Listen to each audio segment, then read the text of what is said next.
Hello, everyone. My name is JD Calderon. This is Indy Comics Explained, and yet again, I brought another fantastic group of independent comic book creators. So please hit likes, hit subscribe, share out the video, let everybody know we're here. And without further ado, we got Mr. Tom Hutchison.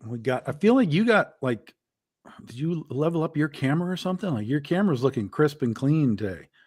Really? Like yeah, it just looked like you were in like 8K now or something. Like you've done something to punch it up.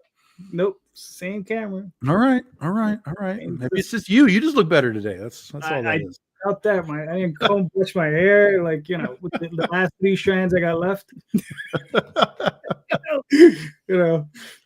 So Tom, please introduce yourself for the individuals that have never seen you before. Sure. Tom Hutchison, writer, art director, publisher, all things at Big Dog Inc. We are wrapping up our 15-year anniversary this year. Nothing live as far as Big Dog Inc. Is concerned now for the rest of the year, but I am also writing for other companies. So what we'll be talking tonight is something that I'm doing for Dren Publications. And then next year's our 15-year anniversary for The Legend of Oz, The Wicked West, and we'll be focusing on that all year. Very nice. Very nice. First guest, what's up, Rod? How you been doing? Hi, JD. Hi, everybody. My name is Rod Espinosa. I'm an artist first and a writer, and now I'm also a part-time publisher and a game maker. So most of my work appears at drivethroughcomics.com, so you can go check them out there. All right, cool. I'm not. How's it going, guys? Yo, homie. Did you figure out one of our Sorry. Hey, guys. How's it going? What's up, James? Please introduce yourself. I am James Burton. I'm the creator behind the Battle of the Nod. And I'm really nervous about how I sound. But yes, I am the creator behind the Battle of the Nod for Scatter Comics, and I am just in the middle of doing it.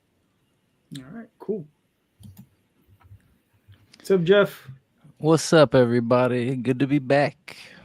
Good to have you. Introduce yourself real quick. Hell yeah, my name is Jeff. I write Magic Powder, The Elf with No Name, The Public Defender, and hopefully a couple new series next year. That's about it. Yeah, I usually hire artists to do all my art, stuff like that, and that's about it. I guess I'm a publisher too, but we don't have a company name or anything. But yeah, everything comes through this stupid little apartment you see behind me. So yeah. All right, cool. How you doing, Jeff? I'm doing well. Thank you for having me on. How you doing? Please introduce yourself. All right, I'm the host of the Traversing Stars podcast. I am a publicist for indie creators for Kickstarter campaigns, and I'm the writer, owner, creator of Malik Reigning Devil, issue 3 coming next year, and The End of All Terminus, issue 3 coming out also next year. All right, cool. All right, so just for simplicity's sake, Jeff Haas, I'm going to be calling you Jeff Haas throughout the rest of the show, because we got a Jeff right next to you. And it's just that, I don't know. It's since I don't have JD around, so we don't have 2 JDs competing. I guess I have to have 2 Jeffs. So yeah, I was wondering what the deal with that was, but it makes sense now. Yeah. The more Jeffs, the merrier. Exactly. All right. We have a J theme going on too. Yeah, I know. Dude, there's always a J thing.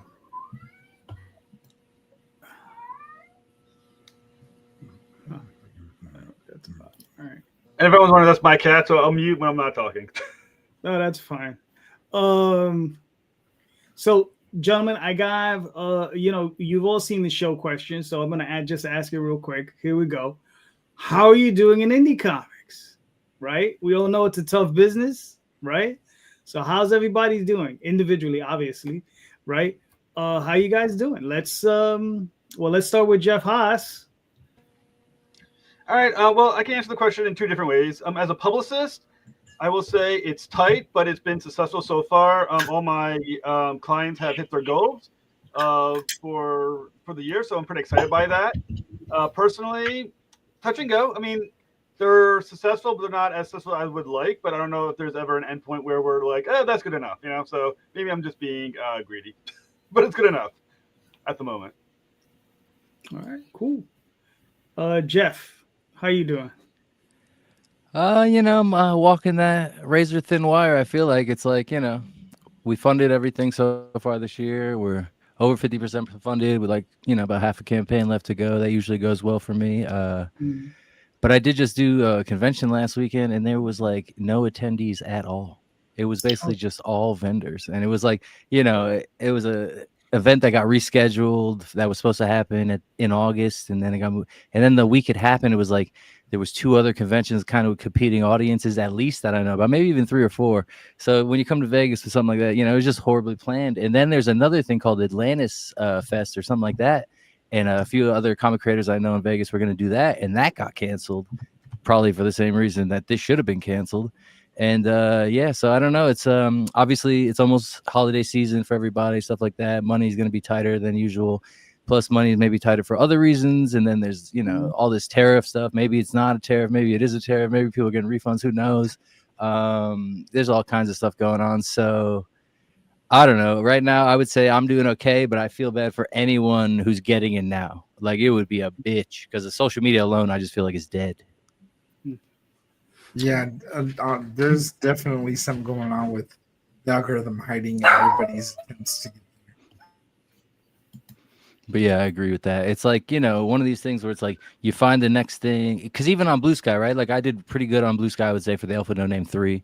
Right now it's doing okay. But I posted something on the Sky deck or whatever, and it just disappeared off of my stream. And it maybe had a word it didn't want in there or something like that. But it's funny because like when that came out, they're like, we're not an algorithm. We're not censoring. There's none of that crap. And then it's like, it's just like another Twitter already. And it's like, whatever, man.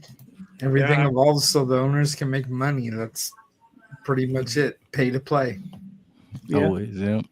Yeah. All right. James, how are you doing in this indie comics market?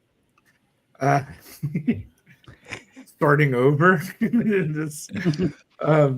I wasn't able to keep in touch with a lot of people this year. There's been a lot of really big challenges. I had a stroke and I had to reteach myself everything. So I'm relearning to connect myself. But I'm like, the cons and stuff, they're great. And they totally helped last time. I can't do this time because now I can't be around like thousands of people and hundreds of people anymore. So right now it's kind of scary as far as that goes. But we did manage to fund a Kickstarter and we did manage to get it all fulfilled. All right, cool. Yeah, listen, man, just, take it slow and heal. That's all we can do. Right? Yeah, you want to stay and heal with everything, but you want to get back to your life because it's like it's like being where you can't reach things. It's hard to describe. It's very mental to try to get back into everything and reaching out to people and telling them about what's going on and getting involved in any of that stuff, all of it. And it's very hard to get back into it without worrying about whether you can or not. All right, cool. Rod, how you doing? Hi, JD. I'm doing okay. Get well soon to James. And Thank you. I am in similar to Jeff Haas, hanging in there. I mean, definitely, I've reached my peak some years back, and now I'm like on the way down. No, not really, but luckily, I have a few things going for me. Like, my house is paid up, so that's a big thing, right? So all I got to do is worry about electricity and food. So that's pretty much it. But yeah, most of my life is now online. That's why I have like drive-through comics there. A lot of my work is on drive-through comics.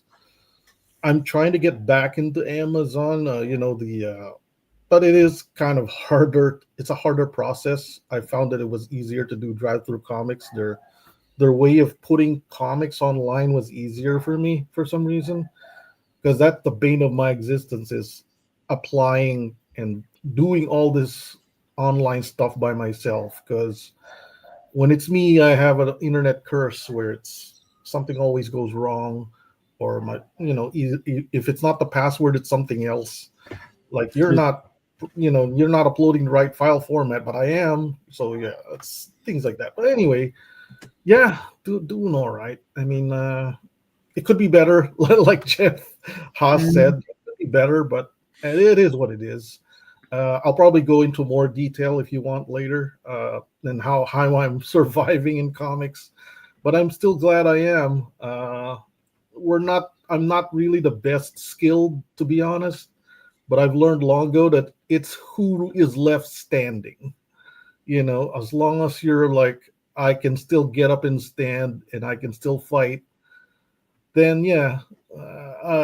Joe, my former publisher, he'll always say that, we're like cockroaches. If you're like a cockroach, you're hard to kill, you'll survive this business. And he was right. So yeah, that's kind of like an overview of how I'm doing. Yeah, you definitely have to have a thick skin to do this, dude. That's Yeah. Yep. And yeah, the metaphor of being a cockroach definitely is where we're all at. Yeah, I can testify. Yep. All right, cool. Tom, how you doing these days? This was a bad year for me in kind of all ways. It was weird because last year everything was kind of surging up. Everything was going in the right direction. This was it was our 15-year anniversary. I kind of had all this stuff planned to be at all these new places, these cons and all this stuff. And then, my mom ends up getting cancer in February and passing in April. And like, it all just was gone. Sorry. Like in an instant, it was all gone. And so while we kind of kept trying to like, just sort of stay in motion, we had to cancel books and push Kickstarters back, and everything, the whole schedule got shifted, and just me personally, I just couldn't really find a way to like get back in the saddle for doing anything for just months at a time. I was still out kind of trying to do the cons because we had paid money for the cons, and we kind of had to keep doing that stuff, and those were really good because that was like energy, back in. I got to see people I hadn't seen in a long time, and that's always really a lot of energy for me. It's weird because I don't really love doing cons because of all the travel and just the effort that they take to do them. But then once I'm there, I'm like, oh yeah, no, I remember this now. This is good. I'm talking to these guys and people are coming in, and, people are interested in the books. So that's good. And so the cons that we did do were good and helped build that energy. But, I just, comics takes, unfortunately, comics, especially nowadays, takes such a gigantic amount of time and energy and effort because we have to do all of this social media stuff to remain relevant in almost any capacity. So I wasn't able to do that. So I really kind of just fell out of almost everything, barring the occasional podcast with JD or JD. So it's taken me a while to kind of put the pieces back to where I'm sort of in some sort of a regular schedule. And now that we're kind of done with the year and I'm looking at what next year is now, like really heavily, I'm finally back at the point where I was sort of last year, where I'm getting ahead on scripts and I'm getting, legitimately ready for what we're going to do in January and March and whatever. So it took me a long time to kind of get through that haze of all of that. So, for the fans that have been following us, I appreciate your patience in all the stuff that I've had to deal with this year. And I hope you guys love the books, and I can tell you now that I'm at a place where I'm really starting to get back to work well ahead, so that next year should be very smooth and very sort of quote unquote normal for what we do. But yeah, that's about it for us. All right, cool. For myself, it's weird, right? Like I asked this question because it's been a strange year, right? had its ups, it's had its downs, it went sideways, it went, it just went all over the place, right? And Yeah, it's like the year of sudden emergencies, man. right, and that's the other thing, right? There's been all kinds of stuff just going on, and for myself, it's like, I have a couple of campaigns that do great. I have a current campaign that's doing not so great. But I mean, it's fun that it's going to do what it's going to do and whatever. And I'm like, okay. But the one before that one went very well. So I'm like, what's going on? Right. And I'm like, well, the new campaign's a trade paperback. It's also older material. So I'm like, maybe that's turning people off. Who knows? Whatever. I will be launching again in another 2 or 3 weeks. So it's fine. But the other thing that's been going on with me is that, like, about, I think in 2023, I finished the Oswald Chronicles, right? I finished it. It's done on my end. I'm done with the writing or whatever. So ever since that point, I've been kind of like free floating, right? Because every day up until I finished that story or that last story, I wrote every day. Consistently, like every day, an hour, 2 hours every day, right? On the weekends, it was like 3 or 4 hours. Now I'm writing sporadically, right? Because I don't have that anchor, right? So it's kind of weird. Like I did Magi's Grace. I did a couple other stories for Magi's Grace. That was all in the bank. But then it's like, okay, I'm like, I'm putting out the stories, but they're coming out slow. And I'm like, because the campaigns that come out slow. So it's all right, whatever. And then I just find myself without that anchor. It's very strange for me, and I'm doing a lot of proofing. I'm doing a lot of editing. I'm doing a lot of rewriting, that sort of thing. But I haven't found that thing yet that's going to get me back at that writer's table consistently. You know what I mean? Because I started a couple of novels. I was like, it's not working. So I just let it drift off. Or there's probably a couple I could get back to. But it's like, when you work on that stuff, it's like, you guys know how it is. It's, the world building is immense. The time sink is immense in it. And you have to like really, really focus on it. And it's just like, I haven't been able to get myself to really focus on that. And that just tells me that that particular story is worth the time for it, So I got to find that other thing that's gonna make it there. So that's my year, So I'm still working through that, but I'll make it. Whatever it's gonna be, I'll do it. Well, I mean, my tip would be just keep writing. Eventually you'll find something. I mean, but you gotta stay. I think what I've noticed, because I've stopped writing for a little while, is that you get so rusty, it's hard to jump back in. So if you're just writing anything down, I think you're ahead of the game at that point. You're staying consistent. Well, it's not the rusty thing that bothers me. It's I feel like I'm not challenged, right? Like the Oswald Chronicles was a massive challenge. I said that I set before myself. I was like, it wasn't even a thing of like, can I do this? It was a thing of like, I have to do this, right? In the past, I had my friend David. He's David Montoya. He does some coloring for me, but he's also a comic book creator. And we would go to San Diego. We did like 5 or 6 years or 7 or 8 years of San Diego back to back every year, right? Back in the early, what is they refer to as the yachts. And we would challenge each other. And whoever didn't do what they were supposed to do, we had to do, I think it was 100 squats anywhere we told the other person to do them. So we could be in the middle of a restaurant, be like, bro, I want my 100 squats. And he would have to do, or they would have to do, 100 squats. And my thing was, I think one year I challenged the thing was I was supposed to get 2 novels and 1 short story compilation done that year. And I did it. One of those novels, that sucker was rough. But it was only because it just needed a firm edit. Once I did a firm edit, it worked out much better. But it was one of those things. I don't think I have that challenge, that mental challenge, and I think that's what's holding me back. I don't have that. But so you need us to give you push-up leg challenges? Is that what's going on here? Is that what you're saying? something like that. That's what I think. But David is back. He was in Colombia for a while, so maybe I'll hook up with him again. We'll get together and see how we can embarrass one another. Dude, there you go. Embarrassment challenge. Get on it with David and see who can, outdo the other one with silly challenges.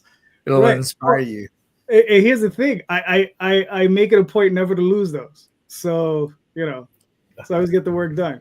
So exactly. You don't want to lose your friends like that.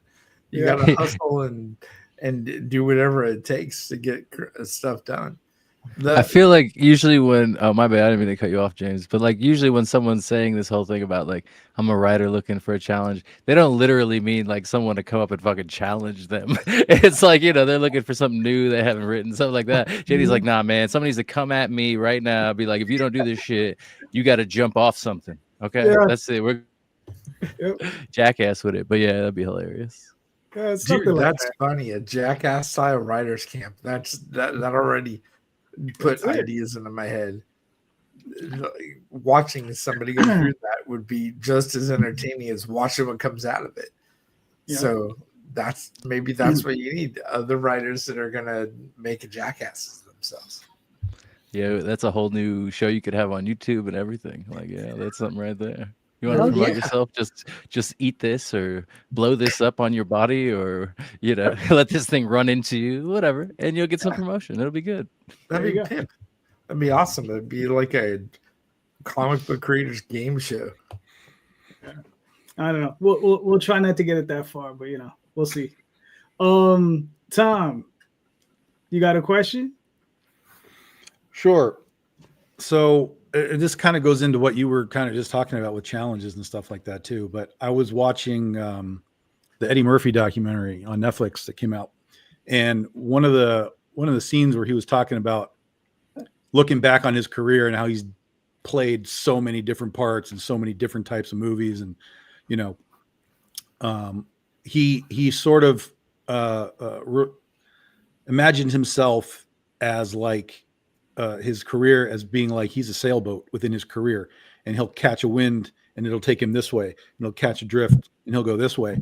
And that's how he sort of interprets himself, as like, I just kind of go where the wind takes me, and then we'll see what that path is, and tackle it while we're there, and then we'll make the next turn and so on. So that was really interesting to me, because oftentimes in these shows we talk about things like in the idea of creation, chasing market trends and things like that, right? A lot of people are like, oh, I never chase trends, I never do that. I'm like, but why aren't we? Right? Why if we see something that's working, it doesn't mean we have to take it that way. But if we see something that's working, why are we sort of almost adamant to say, I'm not going that way? Are you guys open to the idea of whether it's, and this is sort of a larger question, whether it's a marketing aspect, like you see the market is doing something that works, are you interested in attempting that? Or sort of vice versa, as far as in the creation mode, if you're writing, let's say you're like writing a horror story, but suddenly like some sort of like superhero thing comes into your brain, do you let the sailboat take you into that superhero world, or do you sort of really just stand on your path and say, no, this is it, this is where I am, this is there's no deviation? What is your thought process on like when you come to a fork in the road? All right, cool. Jeff Schiller, you're up. I talk about this kind of a lot. So to me, I only write things that I'm going to sell to people based on the idea that they're going to want it. You know what I mean? Like, I think there's an audience for it, something like that. Like I've been writing my whole life. So, there's things I've written that I never planned on selling, stuff like that, especially now that I've been on Kickstarter and I see how it works a little bit.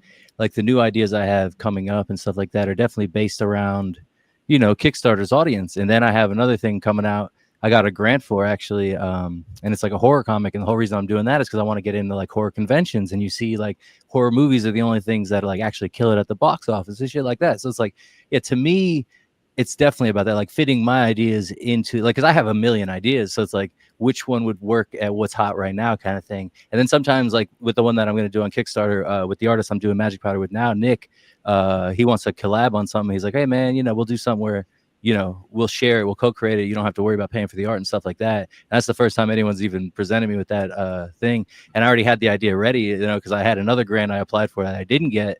And, so I told them the idea. So we're going to work on that. But yeah, to me, it's all about like, you're asking for people's money, right? So like, what right do you have to tell them what's what? It's a little bit of that. Don't get me wrong. Like if you have something you believe is going to be good and you want them to like read it and then you can prove your point, whatever.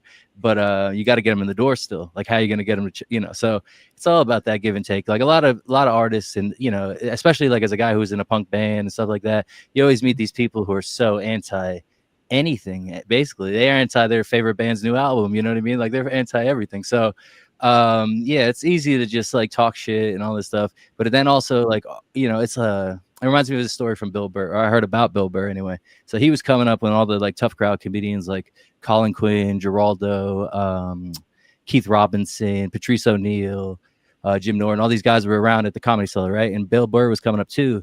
And there was like this table where all the comedians would hang out and they basically just talk shit to each other, which was like what Tough Crowd was if you ever seen it on Comedy Central. But Bill Burr's like, man, you guys are toxic. Like being around you guys is like, basically like just setting yourself up to fail. He basically said, and he left hanging out with them. Like he'd still go kill it at the Cellar and stuff like that. And now he's bigger than all these guys I named, by far bigger than all these guys I named. Whether or not you're mad at him about what he's done lately or not, that's not really the point of the story. But yeah, it's just like one of those things. Like you got to see past what people are going to tell you. Like they're going to talk shit about maybe what you're into or whatever, but you're also going to see people being like, they see your success as like a sellout or you're a hack or something like that too. But who the fuck cares what they think? You know what I mean? That's rule number one in life when you become an artist is who gives a fuck what they think. So it goes against what I'm saying about the audience thing, but actually it's really who gives a fuck what other artists think, I would say, more so than what your audience thinks. Like your audience is more important than other artists is my point. But a lot of artists don't think that way. A lot of comedians don't think that way. A lot of whatever, even basketball players, whatever, like the way you play is to, do whatever you got to do to show like, even like, for instance, hockey play. I don't know. I'm not gonna take up the whole show here, but anyway, you get my point. So yeah. All right, cool. James, what are your thoughts? There's a couple pieces to this, there's what you're talking about chasing the trends. Like for example, in the chat, they're pointing out that trends are short-lived. And sometimes they align with what you're creating. If you're creating things to get people to sell them, great. If you're creating it for yourself, great. If you're creating it for others, great. I think that all of that is kind of lost on me. And what I'm saying is this. When I create something, it's because I got inspired. Something, whether it's a story or a person or whatever, it inspired me to create something better than what I've seen. It's like I'm in competition with everything, whether I've made it or whether I've seen it. And I want to create something and put everything I have into it. And comics are a slow medium. If you're any decent, you don't just knock out 13 pages in a day. As a matter of fact, my stuff takes a little bit longer than that, and I consider myself a fast artist. But when I'm trying to tell a story and get things out there, I do have to show it in pieces and get people to be excited by it, and sometimes it works. Sometimes it doesn't, and you have to look back on it and move on to something else. That being said, one of the most inspiring things I've had recently is I challenged myself, kind of like what you're talking about, JD, about challenging yourself. I was done writing Nod, and I had weeks where I couldn't draw, and I could write on a keyboard, but I could barely make scribbles. So after a while of training myself over and over again, I started roughing out like a insanely long story. And it was a romance. Dude, I've never done a romance before. Romances are insane. It's a challenge, but it's something I got inspired by. Maybe what I do after Nod is complete. We'll see how it goes. And hopefully it attracts attention. But chasing market trends, yeah, that's one of the problems. They're one of those societal problems, chasing market trends. everybody chases market trends. Whether you say you don't or not, you're a freaking liar. Every artist that wants to sell their books is trying to get somebody to pay attention. Like right now, there's 1 million adult books being out on Kickstarter and whatnot. And if you're inspired by that, great. But if you're looking at marketing trends and deciding to go ahead and chase it, you're no better than the guy that creates empty stuff and pops it out on Amazon.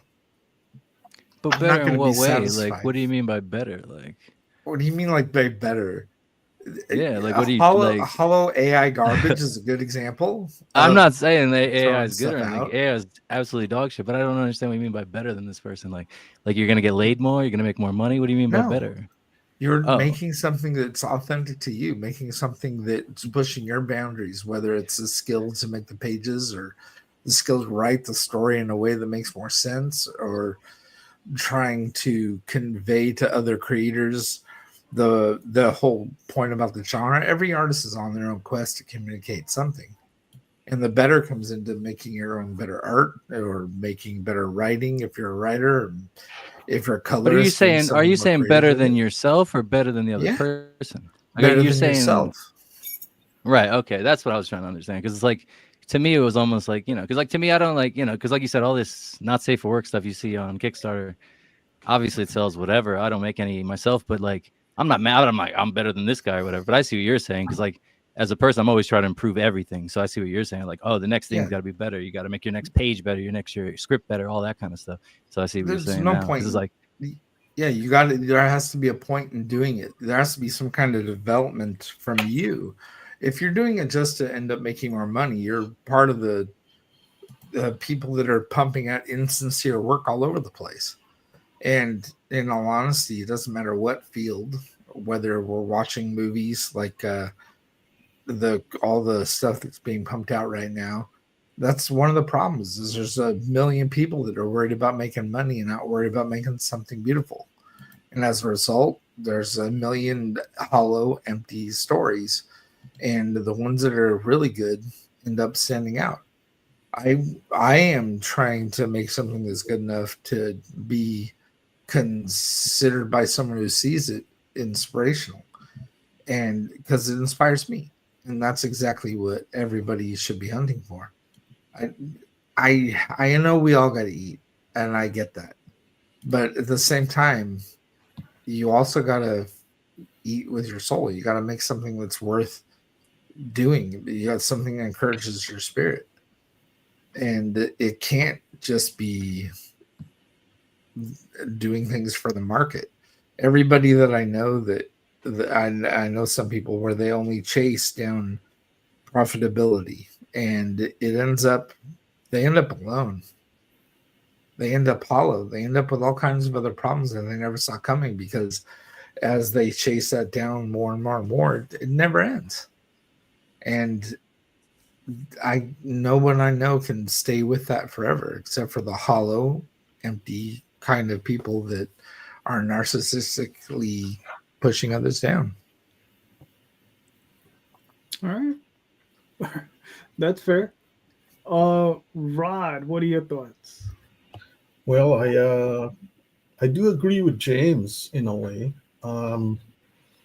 There's two things that we're talking about, how we're doing, how we're surviving right now. There's two things that prop me up, but every now and then it'll be one or the other, not both. Like there was a time my own creations were propping me up. This was a few years ago. That's why I'm like, on the personal project end, my own works aren't doing too well these days. But then I supplement that with what I call mercenary work. People approach me, they want me to draw their thing, and I don't really care if it's trend chasing or whatever. I just fix my mind on how can I make this project look good, and how can I make it fun for me. That's kind of my thing right now. I always find what's fun in a project, no matter what it is. Like I don't know if the image that I shared is on right now, the cover of Ben Franklin. I mean, I used to not be a history buff, But when I got these projects about American history, I'm like, how do I make this fun for me? So I found ways. I found ways to make it fun for me, and that's how I am with a lot of the projects I work for other people. And in fact, recently my client was like, "I like what you did here, even though it wasn't in the script." And I said, "Yeah, I try to add something special to every page so that it looks good. I want him to look good, and I want him to do well, because if he does well, I do well. That's kind of my thing right now. That's why, whether it's mercenary work or my own work, that's how I balance it right now. I have like a bunch of clients that want me to work on their pages. So and there are many that remain unpublished. Actually, I'm about to ask permission if I can at least share them on Facebook or something, so that at least people know that this is what I've been working on, even though it never got published, kind of thing. So, but they pay me though. These clients do pay me. That's one of the things about mercenary work. You got to go, well, pay me and I'll do it. Even though it's whatever, trend chasing, I don't really mind. I'll make it interesting for myself, and I'll make it look good for you. That's my thing. So yeah, I go kind of overboard with a lot of my pages because of that. I just don't view it as something I gotta do. There will be time for that, and I even have techniques for that. It'll still look good even if I'm rushing it. But yeah, it's just all these tricks that you learn. So yeah, there's a little bit of everything. All right, cool. Jeffrey Haas, what are your thoughts? I agree a bit with James and Rod. For the most part, I mean, I tend not to follow trends. What my projects are something I believe in, something I find is interesting, a voice that I don't think is out there yet, or at least not 100% out there. I mean, obviously, everything you do is kind of taken from something else on some level, but it should be yours, something that is your voice in some way. Of course, that could be a reason why I'm not selling as much as I could be. But at the same time, on the far end too, it could be a cop out to say I'm not following a trend, thus I'm not successful, or you're not successful because you're not good enough to be successful. I mean, there's a lot of ways to look at that. But I do believe in following what you believe to be quality work. I remember as a writer, I'm only a writer, I'm not an artist.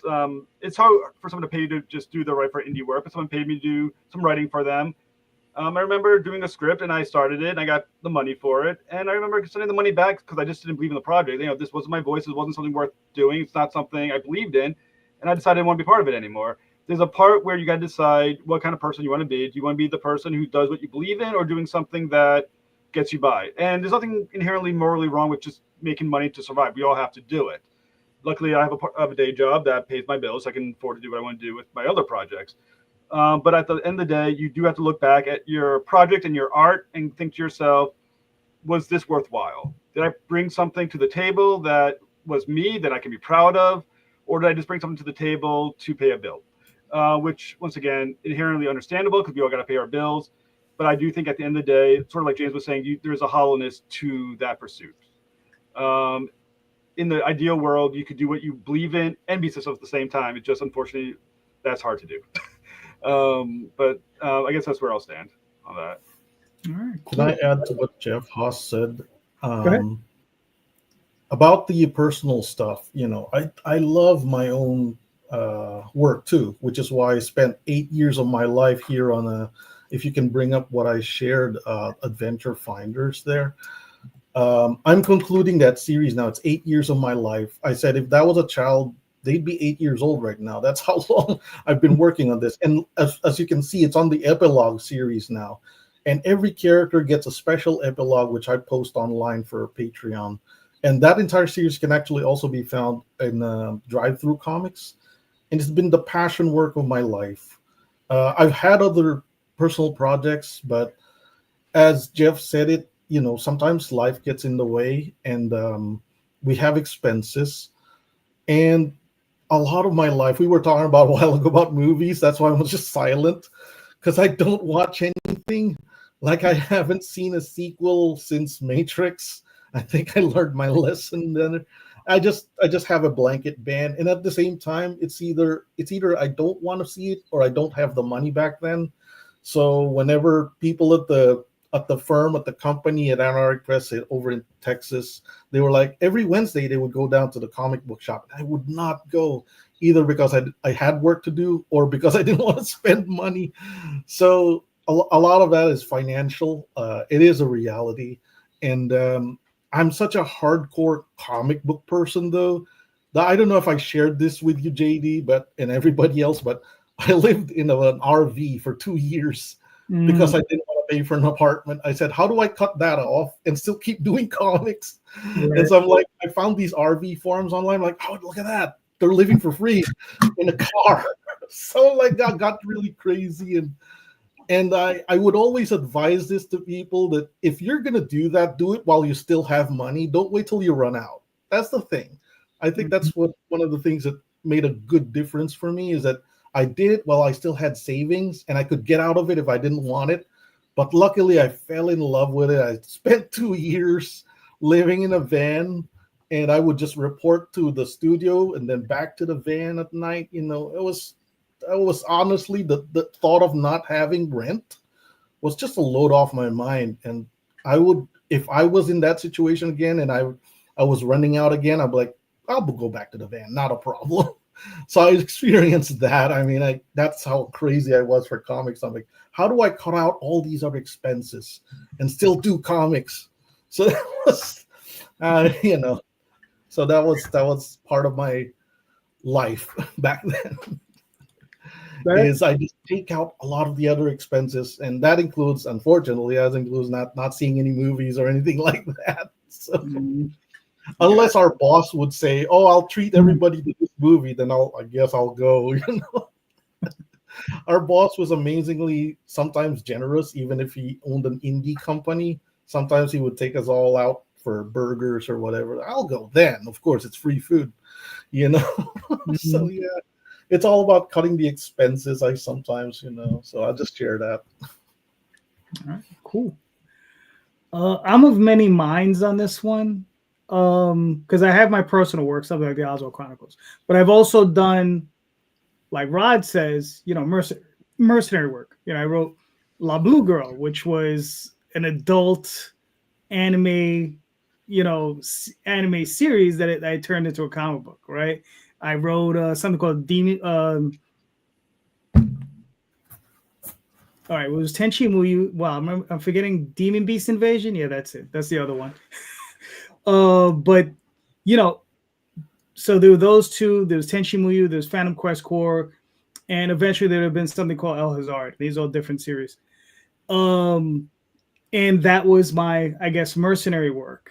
And the only reason I didn't continue doing that work, or that type of work, is because I just don't like pitching editors, right? I don't like going to them and then presenting 4 or 5 ideas and then being like, no, I don't like this one, I don't like this one, I don't like this one. And then you know, and then maybe they'll pick one if you're lucky.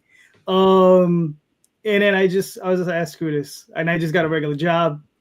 And I just continued the Oswald Chronicles, and I continued with Tall Tales with Daphne, and you know, now I'm bringing back some of the older stuff like Dreamweavers and stuff, but my thing is as far as following trends, if I'm being paid by an employer to follow a trend, I'm more than happy to do it. For my own personal work, look, I've been sticking my toe firmly in the not safe for work covers, right, for the last couple of years, and with mixed results, right?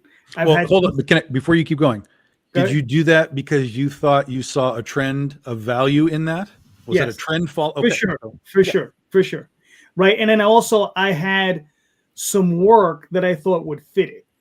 Right. Like I wasn't going to start doing it with Oswald. Right. Yeah.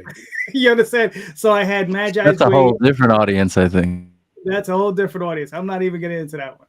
So, but, you know, and then there's also there's this thing, like there's, you know, to be cruel, right? You have some of your kids you're willing to throw to the wolves, and then you have that one special, and you're like, nah, man, I'm keeping this one. Right? So yeah, definitely. Right? So we have, you know, that separation, right? So I'm like, all right, I'll try with this, and like I said, I've had decent success with it, and then it's interesting to see how other people have been doing it, and it's interesting to see how it grows, right? Because it's been growing for me, right? So I'll do 2 campaigns on each book, which I think drives some people insane, but it works. So I'll do the first campaign, and I've seen growth from issue 1 to issue 2, or I should say from issue 2 to from issue 1, and then from issue 3 to issue 2, so on and so forth, right? And then on the secondary campaigns, I've seen it's not as high, but there is a little bit more growth, right? And it allows me to cover that gap. So yeah, man, I don't know. Like I said, I'm all over the place with the answer, but it's like, yeah, I'm good with all of it. You know, I'm good with, you know, mercenary, NSFW, your own personal work for your soul, because like I said, that's what Oswald was for me. You know, and I'm also good with, you know, doing the mercenary work and the NSFW and following trends. And I'm like, you got to do what you got to do. You know, because in the end, the reason I did the NSFW work was to feed more money into Oswald. Yeah. And that's really what that was. I was like, all right, well, whatever funds I pull out of that is going to go into that, you know, and it's worked. You know, it's allowed me a little bit more capital to push it along a little bit further. So yeah, there you go. You are a sailboat. Well done, bro. I don't know if I'm a sailboat. It's just, you know, you know, just a sail flapping around. Just, you know, shit. Some of it does turn me on, though. Yeah. NSFW, I mean. There you go. It's like, I'll do this for free, so if I'm getting paid, then that's great. Yeah, I tell everyone, it's like when it comes down to porn, I'm like, if it doesn't disgust you a little, and turn you on at the same time, it's not porn. At least you have porn standards. You know, it has to disgust you on some level, but it also has to turn you on. If it doesn't do those two things, it's not really porn. Sorry. Good luck. Can't argue with it. All right. So yeah. The requests I've gotten, but yeah. So Tom, how do you feel about your question? I mean, what do you got? So it is a multi-level sort of question. There's a lot of things to kind of tackle with it, but for me, I kind of feel like I've always drifted, at least in the creative sense. That's why I have superheroes and westerns and horror and fantasy and whatever the hell I feel like writing at the time is what I feel like writing, and that's what I do. So in a just sort of mental creative sense, I've always just been like, what do I feel like today? And that's kind of what I tackled. Obviously, if there are things that I have to get done, I focus there first, but it never seems to fail that as I'm writing something, it will trigger something else. And I'll be like, oh, I got to write that down because that's going to be for something else. So I've always kind of been like that. The Daphne, I think it was Daphne, she posted something in there about how she thought that we could easily make a book that we want it to be for the way that we want it, but use market trends to market it and sell it like that. Perfect examples of that are like the homage covers that are so huge, blind bag things that are so huge right now. So yeah, 100%. That's a fantastic point, is create what you want to create, but use the market to market it. That's very smart. And it's something, but for me, this is where my sales collapse, because I hate, but people have heard, I hate these blind bag things. I think it's a really short-term thing. That's an obvious money grab, the way that they're mostly being presented. So I really don't like blind bags. Homage covers, we do them very sparingly. Whereas other companies are like, every single time they do a book, there's 2 or 3 homage covers to something. And I'm just like, God, this is just, it gets so tired to me. Every now and then someone will do a real deep cut that I'll be like, yo, that one's great. Like somebody put some thought into it. It's not just another Amazing Spider-Man 300 thing that we've seen 1,000 times, right? I'm like, you did your homework on your product. It fits whatever it is that is. Great job. But I've often rejected the idea of like going headlong into the homage realm as well. Same with the nude covers and stuff. Like I have basically 2 books that we do that on. And one of them is a Las Vegas book, so obviously it fits the genre of it. And the other is our horror book, our vampire book, which, you know, historically, you know, naked vampires is like, we've all seen that. So I don't feel like I'm really chasing a trend in that regard so much as like feeding the genre for what it is already. But like with my critter book, my superhero book, there will never be that ever. With my Legend of Oz book, there will never be that ever. So I draw the lines, kind of like you said, like there's some that you'll throw the wolves and some you'll be like, no, these are the good ones. I think that's a really smart approach, though, using the trends about your marketing, but making things that are authentic where your imagination takes you. And the problem with that, though, the problem with that is when you do those types of covers, there's an expectation of what's on the inside. And I have run into a really weird phenomenon of people who have bought my covers, not even like the nude ones, but just like a little more sexy than normal, right? Just they're like, oh, I'm buying that cover. And then I get a response from when they read the book. I'm always expecting like, oh, I bought this cover, but the book inside is like really good. This is really great writing. I get this weird response of late where they're like, well, the insides don't match the cover. Like, why aren't they naked inside? Like, why aren't they kissing inside? Like, why aren't they like, why isn't the inside as NSFW as the outside? And I'm like, holy fuck. Like this is where we're at with this stuff, right? This is like every book either has to be hyper violent and everybody's punching somebody in the face, or it has to be hypersexual and everybody's kissing and making out, you know. And I'm just like, I don't really do that kind of stuff. I'm happy to kind of create the art because I understand art, pinup art, storytelling art. Like I can really get deep into, you know, how we want to present characters and so on.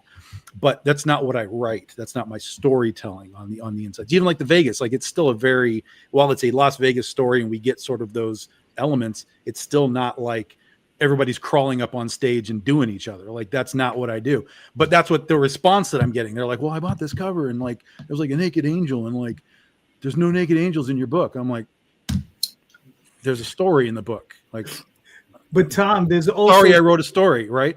But Tom, there's also a story with a naked angel. I'm just saying.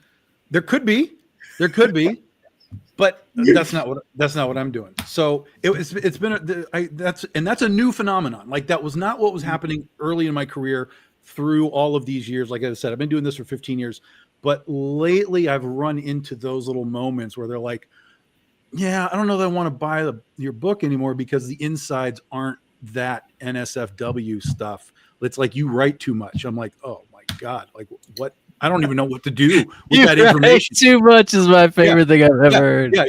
That's like, I'm like, too many words, Tom. Too many words. Too many words, too much story. Too many words, not enough boobs. It's like, oh my God. So it's a really weird moment that's happened in the past, like, I don't know, year or so.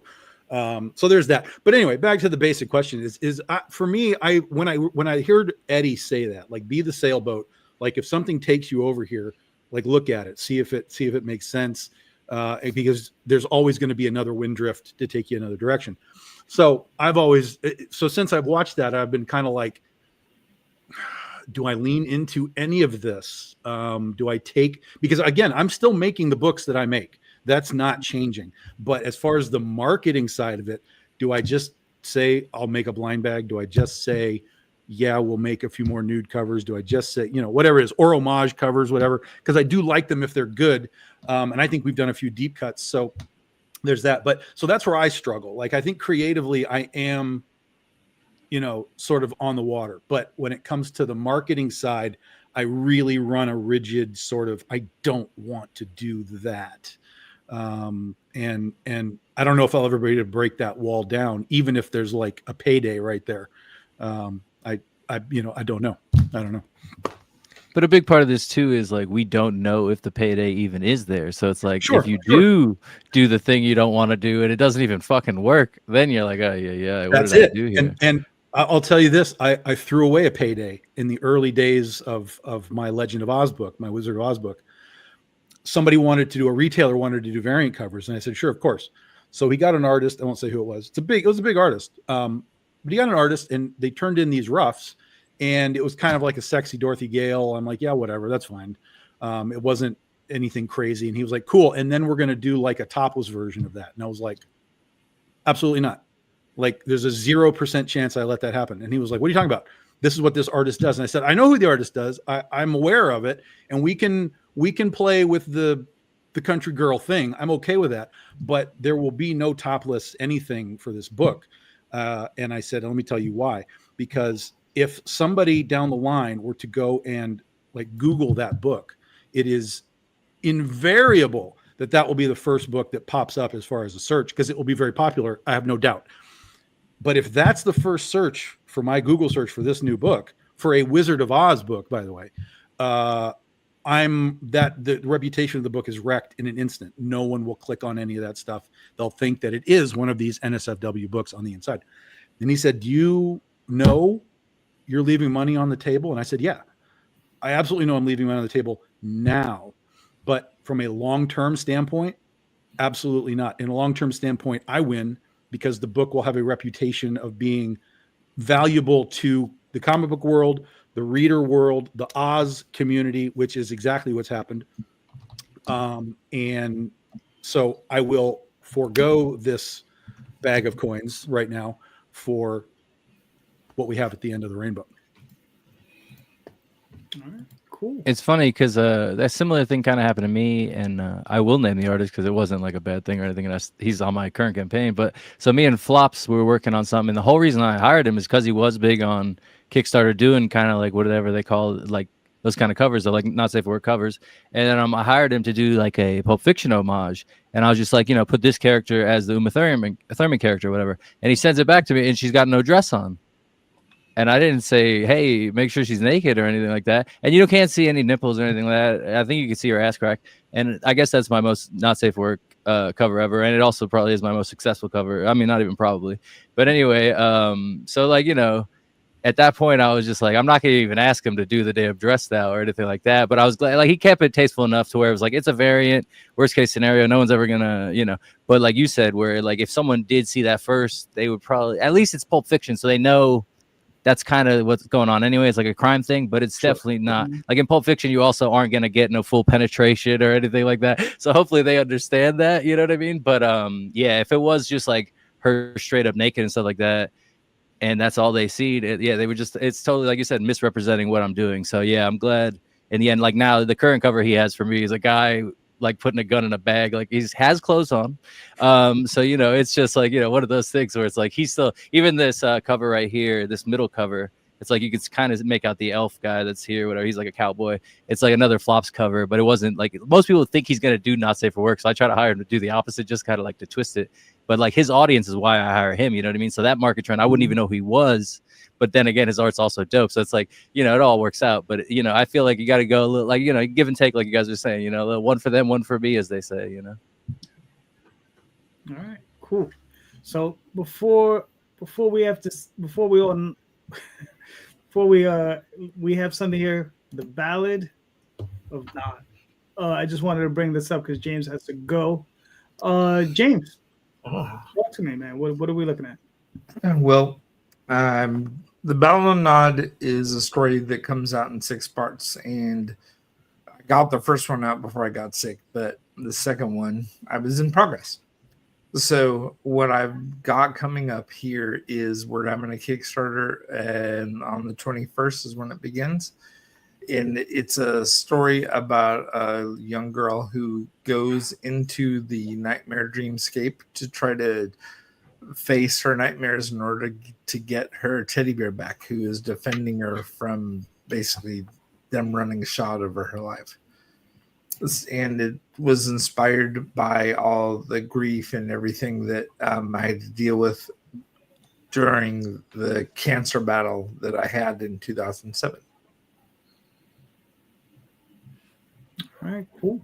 So this is, you said, the second issue. You're still in progress, or are you done with the second issue? Moved on to the third. How's that working?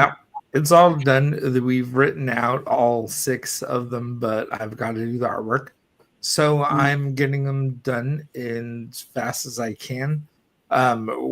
Issue 1 and 2 are completely finished, and issue 3 is in progress. So we're hitting Kickstarter with the second one and just showing off where the story is. All right, cool. And you said it launches on the 21st? Yeah, we're going.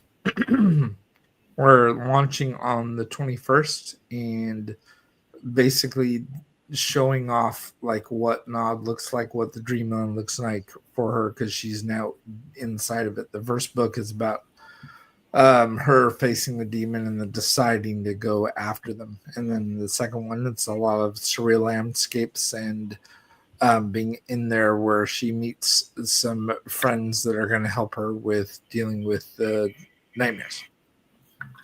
All right. Very nice. Very nice. I like it. Yeah. I One of enjoy- her friends is that little hamster that's on her shoulder named Gandalf. Mhm. Cool. All right, nice. All right, listen, man. So everybody sign up. You got 36 followers so far. You got what Yep. We've got about 36 5 days. followers. Yeah. Another 5 days. So sign up, follow the book, and pick it up, man. It looks nice. Thanks. I appreciate it. Hopefully the story will be nice and dramatic for everybody as they go through it. All right. I gotta go. So you guys have a good night.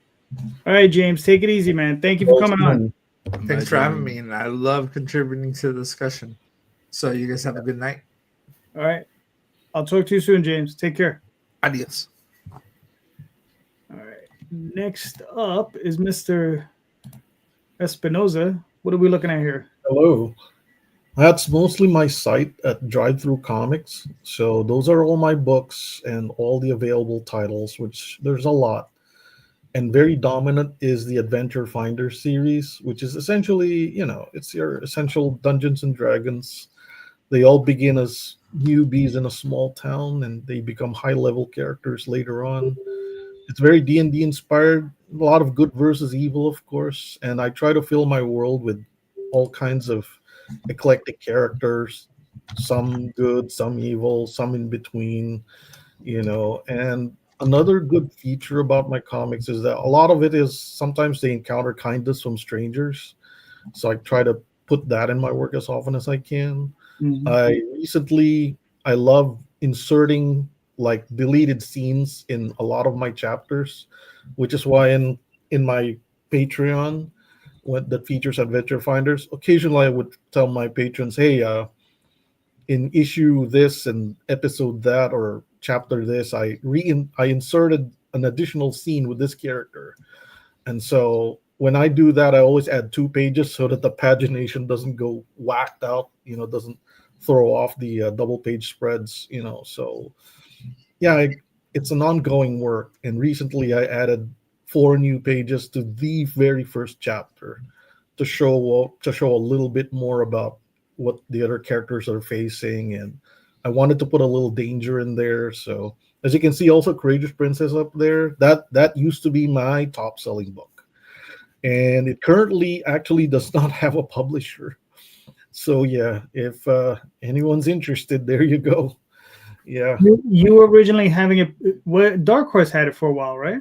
Yes, it did. Yeah, for a long time. That used to be like my bread and butter, which is why sometimes I tell a lot of people, you know what, guys, just pursue what you want, because it happened with me for a while. I was receiving royalty checks and I was living high on the hog. But yeah, sometimes that comes to the end, Right. But thankfully I didn't waste my money.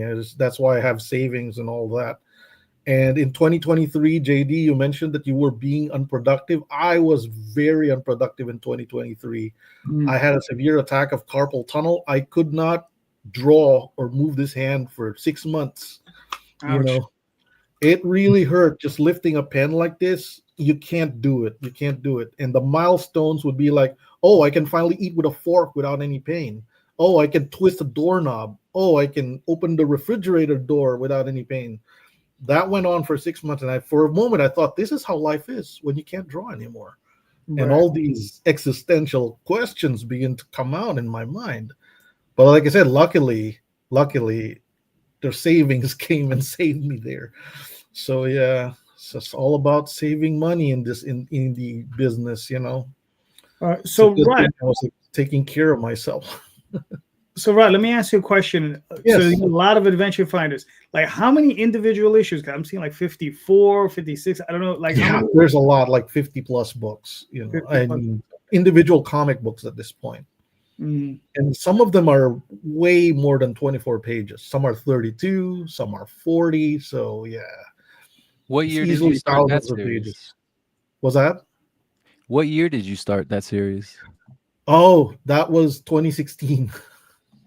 That's badass. Yeah, hell yeah. Yeah, it's 8 years of my life, and I'm just concluding it now. So I'm having this, remember the Lord of the Rings when the ending, there were several many endings at the end. That I'm having that right now. I'm having the Return of the King moment where every character has their ending, and I have to draw it out, and but it's pretty cool though. I'm on my last book. That's why I'm like, yeah. But at the same time, like I said, got other clients calling me and telling me to work on their books. So I said, well, of course, you have to say yes. Say yes a lot. That's my advice to people, you know. And on my Facebook, I post a lot about my food, and I sometimes say that if I ever run out of clients, maybe I can cook, but that never happened. So a lot of it is you have to know your worth and you have to know your skill sets. And yeah, I say yes to a lot of things, as long as they're legal, of course. You don't want to you don't want to do anything bad or anything like that. Yeah. And yeah, in that long list, as you can see, that's a lot of books. There's like 3 of them that are NSFW. Mhm. And to those interested in that, I actually have a different Patreon and a site for that. It's called Patreon. You know who makes hot art? That's me. That's when I let go and a lot of inhibitions, and there's no false advertising there. It's the cover says what it is. You know, there's no like, well, how come they're naked here, but they're not in the book? No, they are. Mhm. And it escalates, So yeah. Right. All right. Cool. So yeah, that's how it is. It's a spread of a lot of things. So yeah. Yeah. That's how we stay alive in the indie world. I just pulled that one because I saw you shared that one. So. Oh yes, yeah. I shared Courage Princess, but also, like I said, it currently doesn't have a home. So yeah.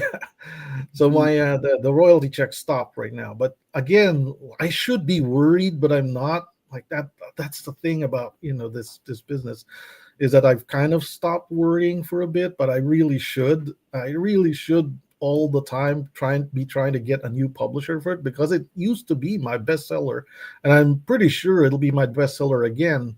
The thing is, Dark Horse was purchased by Penguin Random House, right? You remember that? Right. Mm-hmm. And so again, when they do these mergers, part of it is they remove people get fired, and my book was just one of the books that they thought didn't earn like Stephen King numbers or whatever Right.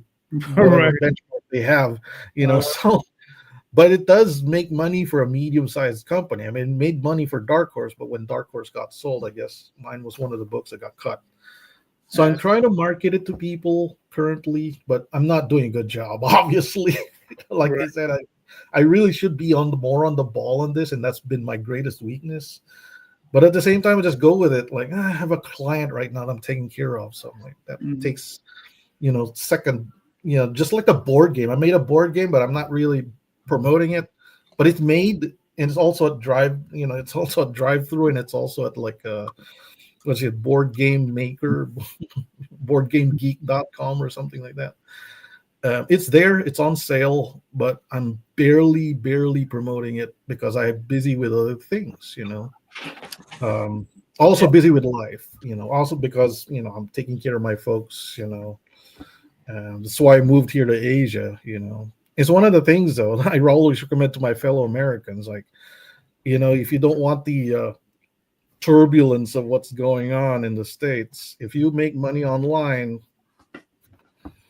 I mean, that's how I make my living here, and I'm not even making that lot of money. That, I guess that's why losing Courageous Princess was I really should be worried, but I'm not, because I'm like, I make just enough to fund my life here. And honestly, if you see my website, I'm always posting food. I'm always going out. I'm going to beaches. I mean, it's a fun life if you're an indie artist here in the Philippines, because as long as we make dollars and the conversion rate is good, you're all right. So Yeah. Listen, you just got to hold on, brother. That's all. yeah. Right. Talking about hold it on. I mean, there's something we all need a little bit more in our lives, and that's some magic powder. Yeah. I like that segue. That was smooth. Do you want to play this video? Not really. I could just talk. It's about the same thing I would be doing. Yeah, it's just me talking. So yeah. Gotcha. Me talking 2 weeks ago is not as updated, what's up? Yeah, I don't think the flops cover was even ready at the time. So anyway, Magic Powder, we're funding 1 through 7. The 7th issue, brand new. It's the first issue of the new arc. Issue 1 you can download for free from the campaign page if you haven't checked it out. This is the Max Pinelli cover. This is our flops cover. So you have 2 options. Then there's also a sketch cover variant that you can grab, and some of the rewards. It's also an add-on. Here's the first page of the new issue, and then we have the first 7 pages up there for you guys to check out. We'll unlock a new page when we get to either 175 backers or 75% funded, whichever comes first. And then we'll go from there. So these are some new characters, like the blue guy. He's a goblin named Breaker. He used to start off every issue of the first arc. Now it's a second arc, so a new character is starting it off. So he'll be in it still, obviously. He's just not going to start off every issue. The Dwarf Father, all that kind of stuff. It's picking up from where it left off in the first 6 issues. So if you haven't read those, probably pick those up. You know what I mean? They're all available, physical, digital forms. So yeah, I would say, if you like long form storytelling, I'm going to try and keep this going as long as I can. Hopefully I get up in the 50s like Rod. That would be amazing. And yeah, it's pretty much it. I'll make a variant cover for you.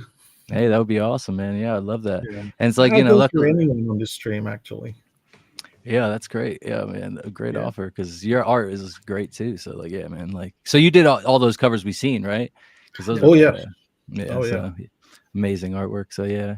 So anyway, right here, this guy, you see the elf in the jumpsuit or tracksuit. He's a backer, that got a cameo last issue, so he's drawn into this issue, and he doesn't last very long, as you can see in the preview pages, but he got to show up and make a little moment, and that's pretty much it. This is mobile NPCs.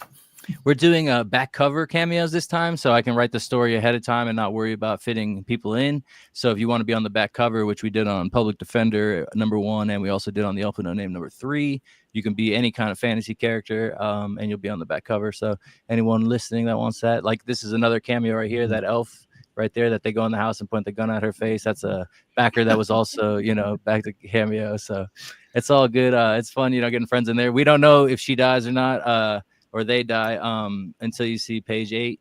So, let's get some backers in here, and then we'll release the next page and you see what happens. So that page right there, the page 7, that's the most frames I think I've ever put on a page. I was like, I'm going to get this in. Yeah. And so we have a new artist this time. So the first 6 issues, we had Danielle Aquilani.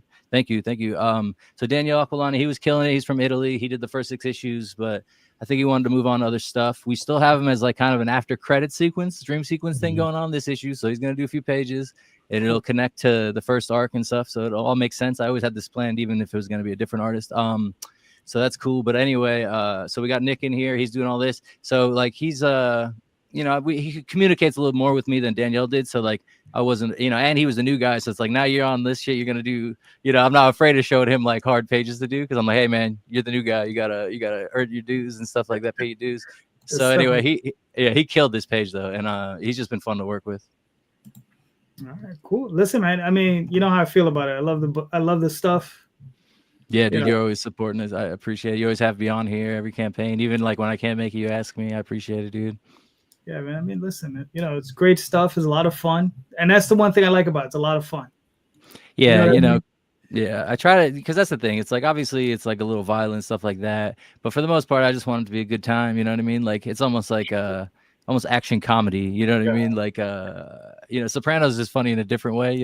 I mean, there's maybe some funny dialogue in this, but it's more the circumstances, almost like a Fargo thing where something happens and you're just okay, that's pretty crazy, shit like that. Things you maybe never thought about in a crime setting because of the magic and stuff like that. So I try to bring that out a little bit, bring in characters, like the Minotaurs and stuff like that. We're going to have a gargoyle in issue 8 if we get to issue 8, you know what I mean? So I'm excited about that and how they interact with the world because, you basically get to make up what they can and can't do when you're making the world yourself. So it's fun. Sure. Yeah. So it's just like one of those things. We have a free sticker. It's this guy I met at a convention, Amazing Comic Con. He came up. He's like, "Hey, I want to do some art for you or whatever." I'm like, "Hey, man, I didn't know if he was any good or not." And then he hit me up with an Instagram DM, and it's at the top of this thing, and it's basically like his take on Scarface. It's a dope piece of art. So I'm like, I'll give it away for anyone that backs anything for free. You get a free sticker. It's up a little higher, right there. So that one right here. His name's David Schwartz. So he hit that up. One night he just sent it to me. I was like, "That's cool, man." So we'll make that the sticker. And then I'm also planning, since we probably won't hit any stretch goals because I put my goal as high as possible usually, we're gonna have like a funding reward kind of goal thing. I'm excited about that. I'm not gonna tell anybody what it is yet, but Nick's designing that right now, so I'm pretty excited. All right, cool. And listen, when it comes down to violence and stuff, I'm from New York, so that is kind of fun for us. Yeah, exactly, man. And it's like, I just, I'm from Jersey anyway, but I came back, for opening day Yankee game, and I came back again just to, hang out and stuff, man. And it's nothing like riding the trains back home and stuff like that. Especially because like when you're in Jersey, all the old people are like, "Oh, you're gonna die going to Brooklyn." And it's like Brooklyn's the most like, at least the parts of Brooklyn I'm in. I'm like, you gotta be kidding me, you're afraid of this fucking place. So it's like, it's so funny. Queen, like, obviously the Bronx, there's certain parts of the night you don't want to be fucking around, but even then, it's like, I'm a grown man, bro. Like, it's okay. But yeah, I love New York, man. There's nothing like it, especially like public transportation wise. It's like, I mean, I'm sure there are in other countries, but here it's my favorite thing. Yeah. All right, cool, man. So how many? Hold on, let me get up to the top here. So you got 159 backers, 14 days left. Yes, sir. I think we lost a backer since we started. Whack. But anyway, that's how it goes in this game, bro. It's hard. It's ups and downs. But anyway, we got 14 days. It ends on December. I must have said something that hurt someone's feelings to somebody or something. But anyway, that's why you don't do podcasts. You lose backers. No, I'm just kidding. Anyway, so we got 14 days. December 1st, it ends. This is our 14th campaign. We usually cut it down to the wire, but we make it somehow. Right now, our backer numbers are kind of low for Magic Powder campaign. Usually we were in the 340, 350s. Last one, I think, was actually 299. So we'll see what happens. But as long as we have funding, I guess it doesn't really matter. If we don't hit funding, then we'll see what happens. But I don't want to think like that right now. Don't worry about it. You'll make it. It's like you always, you'll make it. You'll make it. Yeah, I have faith. I'm gonna send out a nice big email tomorrow to the email list and hopefully get them in. And we got to break 200 backers, and then it just kind of takes over on its own. But I'll tell you what, Kickstarter does not push your shit like they used to, especially if you're not funded yet. It's like if you are funded now, that's what they show you. Oh, this thing's 1,000% funded. It's like, bro, I thought we're supposed to kickstart things, not like over Kickstarter or whatever. But anyway. Well, you know how it is, man. I mean, that's why a lot of people too. Yeah, but it's like it makes you fall into a trap where it's like you ask for less funding than you need, and then say that doesn't actually put you in the algorithm, then you're really fucked. So like, yeah, that's the one thing I'm trying not to do. But see how it goes, man. It changes so much every single campaign. You think you have the trick the next campaign, like, oh, I know it'll be this campaign, and then not even that, like it works, but then the other thing, it's crazy. Mm-hmm. All right, Mr. Haas. Traversing the Stars. What is that? Jeffrey, you might be muted. Yeah, I think he's. There we are. All right, I'm back with my voice. So Traversing the Stars is a interview-based podcast where I interview stars of comics. Get it, the pun. Stars of comics, film, television. We've interviewed, almost everybody from, as you see, Lee Arenberg from Paris Caribbean. We interviewed just recently Karen Gillan from Die Loaded. Jay Jaffe from the Hall of Fame created War for Baseball. Tom Healy, he's basically like the head editor for Spawn. Like everybody, we interview everybody. These are interview-based shows. They usually are about 30 minutes long. We're at about 1,240 subscribers. Upcoming in the next couple of months, we have someone from Star Trek 3, Savick. Robin Curtis will be joining us on my show. We got the voice of Grimlock from the 86 cartoon Transformers. We have a writer from behind Transformers. We have the voice actor behind Storm Shadow from the original G.I. Joe. We have Stephanie Williams is coming back. We have John Lehman coming back. We got a lot of people coming back. Rob Williams is coming back to talk the new Hellboy comic book that he's working on. Jeremy Whitley to talk about Strange Tales. Tim Seeley is coming back to talk about his He-Man book, The Sword of Flaw, something along those lines. Philip Kennedy Johnson to talk Infernal Hawk comes out tomorrow. It's just got uploaded. So yeah, it's I'm busy. I usually do about 2 or 3 episodes a week, and I launch about 2 or 3 as well a week. If you like the show, subscribe, because I obviously feed off your like of my stuff. That's all egoists do. So please subscribe and like. But this is, it's like I said, I've been doing it. I just started my 5th season 2 weeks ago, so I'm in season 5 of my show. I probably have now released 600-700 interviews in that time period, and yeah, it's going strong. We're having the biggest view month. I'm having the biggest view month of the show ever this month. I should beat my previous record by 9,000 views. It looks like, if I can stay on track. So I'm very excited, and like I said, the guests coming on are exciting. I just got a text from someone else that could be very, very interesting if that interview happens. So yeah, it's what I've been doing. And then next year I'm releasing Malik #3 and Terminus #3, which are 2 comic books that I'm working on.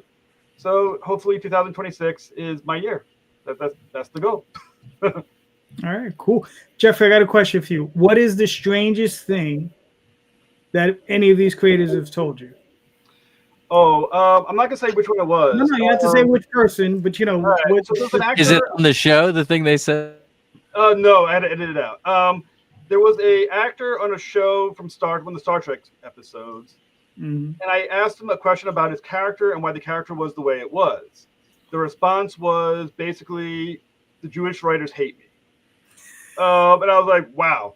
I didn't put that in the show. Obviously, they got cut for obvious reasons, but yeah, that was the thing. And I let the guy know. I go, because he sent me an email saying, I hope I wasn't too offensive. I go, well, no, I'm Jewish. I'm going to let it go. It's fine. And then he never talked to me again when he found out I was Jewish. So it is what it is. Yeah. Wow, man. Wow. Yeah, that is a little, yeah. I was like, well, like I pointed out that I was Jewish, and we're going to let it go. But I think that offended him, so we never spoke again after that. But yeah, it's. I try to stay away from controversy. I try to, when someone says something off color, I will edit it out just to protect my guest. Lance Hendrickson, you just missed him. Now, he did say something else was kind of interesting. That's the guy from Aliens and Terminator and a bunch of other stuff. Yeah. I'm trying to remember exactly what the words he said, but he said something along the lines of, and that is on the show. He said, "Those fucking cops." And I was like, I just left that in there. I was like, fuck it. The editor on the show said, I did ask. I said, is there anything you want me to cut from the show? And they said, I can't think of anything, so it's in. He does say, I can't remember exactly what brought it up, but he goes, and those fucking cops. Like then I was like, okay, well, it's in. So you can catch it there. All right, cool. Very nice. I like it. Thank you. Cool. Yeah, like how many subscribers you have? I would imagine. I'm at 1243. 1243. All right. Very nice. Very nice. So my goal is by the end of this year, I'd like to get to 1,600. That tends to keep me pretty close to my goal, which is I want to have a new subscriber every single day. But it's tough. The world of online is changing. The long format show is disappearing. Shorts are kind of where it's at now. I do get a lot of responses and comments like, "Who's gonna watch all this shit? This episode's too long." So it's unfortunately the world of YouTube is going to now the 1 minute format. Unfortunately, so I tend to post my shows, the full episode, and then I release the shorts, and the shorts are where a lot of the views are now coming in. A lot of the subscribers come in on the shorts, and that just seems to be the way the world works now. It's we have a 1 minute attention span. Gotcha. Bro, that's so sad, but it's like I mean you're right, and but the way you're doing it is the way to do it. Because like, for instance, like I haven't ever been that big in any podcast, but like lately I've been trying to work on my own YouTube channel. I started, and then just watching other podcasts and stuff. But it's like if you do find one you like, you go through all their back content, so it's like that's cool. Maybe like a minute or two will get someone hooked, and they'll just go back through everything. But my one question about your show is like, how do you film it? Do you do it like this, like over like online, or do you have like a studio kind of thing? I do through Zoom. It's recorded through Zoom. There's for the video, because most people watch video. If you don't do video and it's audio only, views are gone completely. Yeah, so especially. Video, and then there's a few sources where I released only the audio only content in a few areas, but it's primarily recorded through Zoom. And then That's cool. I give about 24 hours for the guests to come back if they want anything cut, in case they give away a spoiler or they sounded like an asshole, which does happen from time to time. And they'll ask me to cut it. I recently had a guest, I'm not going to say which one, the editor from Marvel asked me to cut from the show about 5 minutes because they feel that it reflected poorly on their company. So I got cut. Usually that's 24 hours, and then I release, and it is what it is. And I do let them know that I edit, and after about 24 hours, it's in the show. And that's just how it goes. Because I've had one person, a previous guest, going a couple years back. He was an actor in one of the episodes. He was in a film, and during the interview, he said something insulting about one of the leaders in Africa, who for the country he comes from. I guess he's like a local warlord or whatever. And he let me know that he does come home from time to time and cut it just in case his life becomes in danger from having to get on. I'm insulting the guy. So that got cut, but that was already released. So I had to go take down the show, take down all the views I got on that show. All the links from that show is gone, so I can't repeat it because people will count that as a duplicate link. And I lost any number of views because of it. But at the same time, I'm not going to let my guests, get murdered. I think you made the right call on that one. I only think so. I like to think that the views weren't that important to me, but who knows? Jesus Christ, that's crazy. At least you took care of it. Like the fact that it even went out is scary, But yeah. Who would you say is like your best, like your favorite episode, like the funniest episode you did, or most fun you had making an episode? What would it be? There's two guests. There's actually three guests that are welcome back every day as they can. I've had multiple times. David Hewlett from Stargate Atlantis is freaking amazing. Those shows tend to be 2 hours long. We usually end up talking an hour before we remember to record. And then when we shut off, we end up talking for like another hour. The guy's freaking amazing. Jeffrey Thorne, same thing. We've talked for hours about comic books. And then Armin Shimmerman he's a Quark from Deep Space Nine. I've interviewed him 3 times. He's fascinating because he's also an expert in Shakespeare and apparently a genius writer. I got to read his novels that he wrote before the interview, and he's phenomenal as a writer. And we deep dive into Shakespeare and the history and writing and all this other stuff. And he's absolutely fascinating. So I would say those are my 3 favorite guests I've had so far. All right, Sounds cool. awesome, bro. So, I mean, the one thing you're missing is what was it? Plan 9 from outer space. We don't have that, but we got Plan 39. So, so Tom, what are we looking at here? Well, this is my mercenary work, guys, like we've been talking about throughout the show. I've done mercenary work for a couple of people now, for Dynamite and now Dren Publications. This is a friend of mine, Michael Dolce, who a few years ago was doing a Plan 10 from outer space Kickstarter campaign. I've told this story. He's fine with it. It wasn't going well. And so I told him to, hey, you know what? You should rebrand this thing as like the worst Kickstarter ever made to kind of really, key into that stuff. And he was like, that's really smart, but it's a little too late, little too late. So we're just going to let it die. And it did. And then I got into Kickstarters and I was doing it for a few years and I kind of was looking at the market. And so I messaged him back and I said, whatever happened with that thing that you've got? Because I think maybe now would be a time to kind of take a run at it again. But I said, but here's what I think you need to do. I think you need to modify your concept and then you'll have something really special rather than just a Plan 10, which I'm sure somebody's already done. So what if we were to assume that the aliens just kept coming back? And if Plan 9 was in 1959, then you'd have Plan 19 in the 60s, Plan 29 in the 70s, on and on and on and on, up to where he was, which would have been Plan 59. So I said, you market this as Plan 59 from outer space.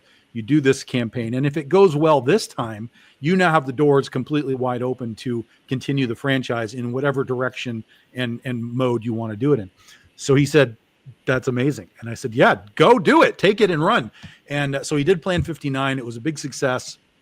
And he asked me, and then they did Plan 79, which they just finished up. And he was like, well, so do you want to do Plan 39? And I was like, well, that's the 80s. So hell yeah, I want to do this. And I kind of pitched a general idea about the book, which would be, Cold War times. It's very nostalgia driven. It's also very historically driven. So I did a lot of deep diving into 80s UFO sightings in America and Russia, all that kind of stuff.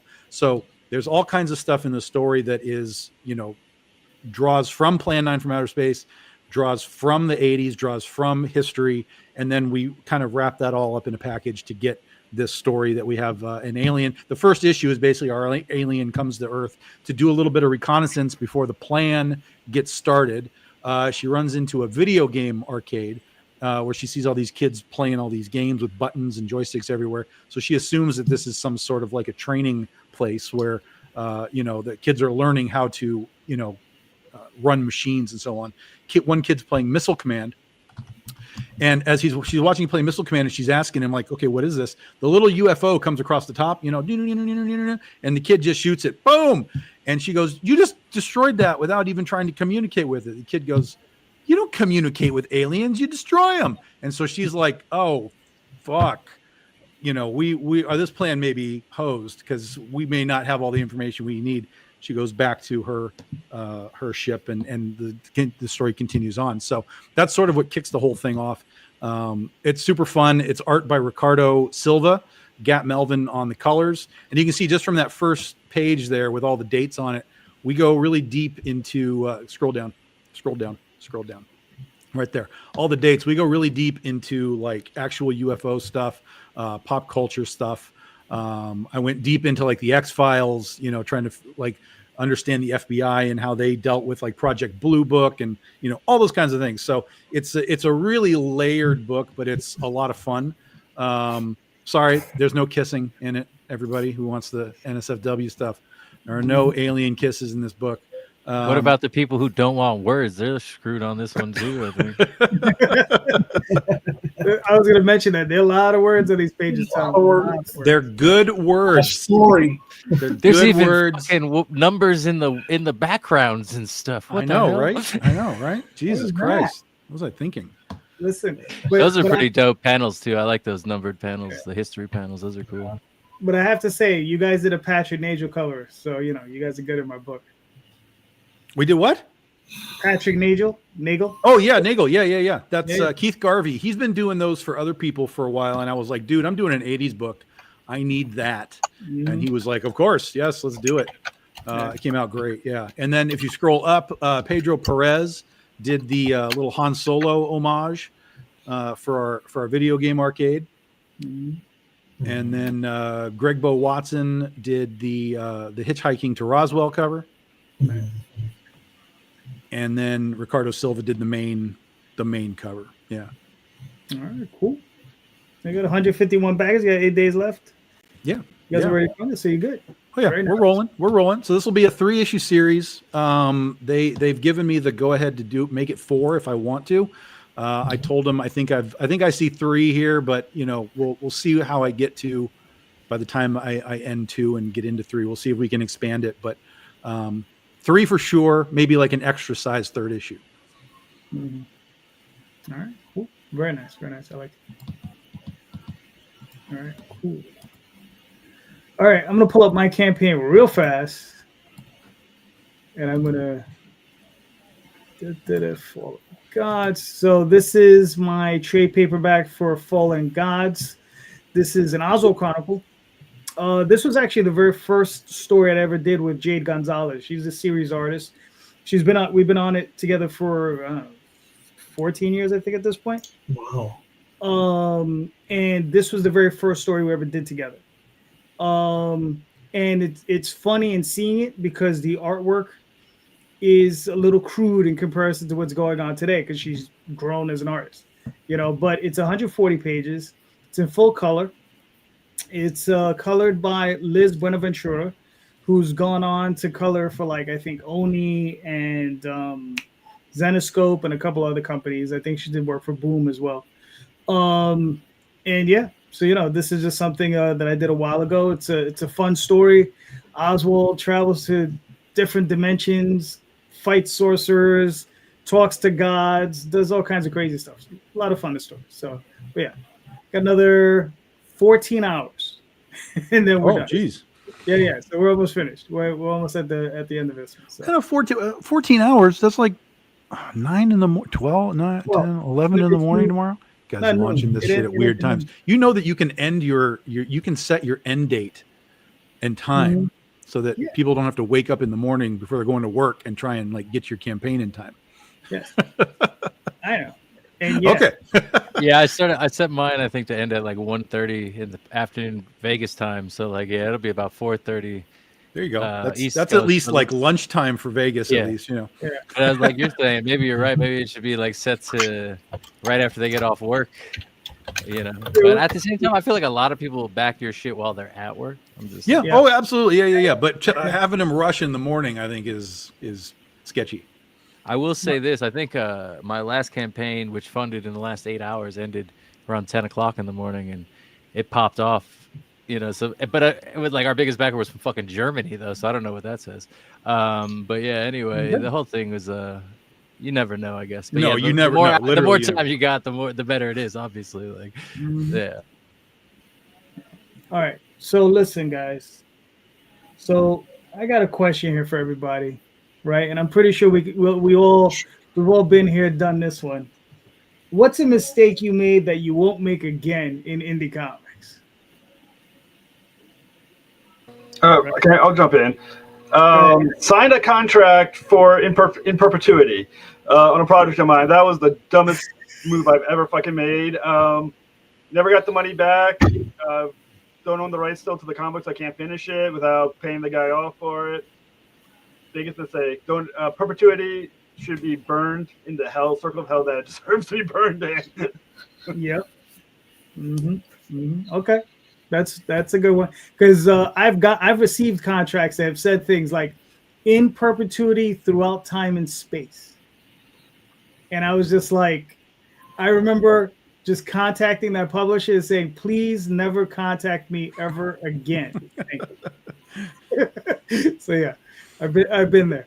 Oh, hold on, just answer this. Alexis, yes, you're right. Jeff, what are your thoughts on the question? I can't think of anything like all encompassing. Like, you know, a lot like Jeff said even earlier, like pitching sucks. I don't fuck around with that.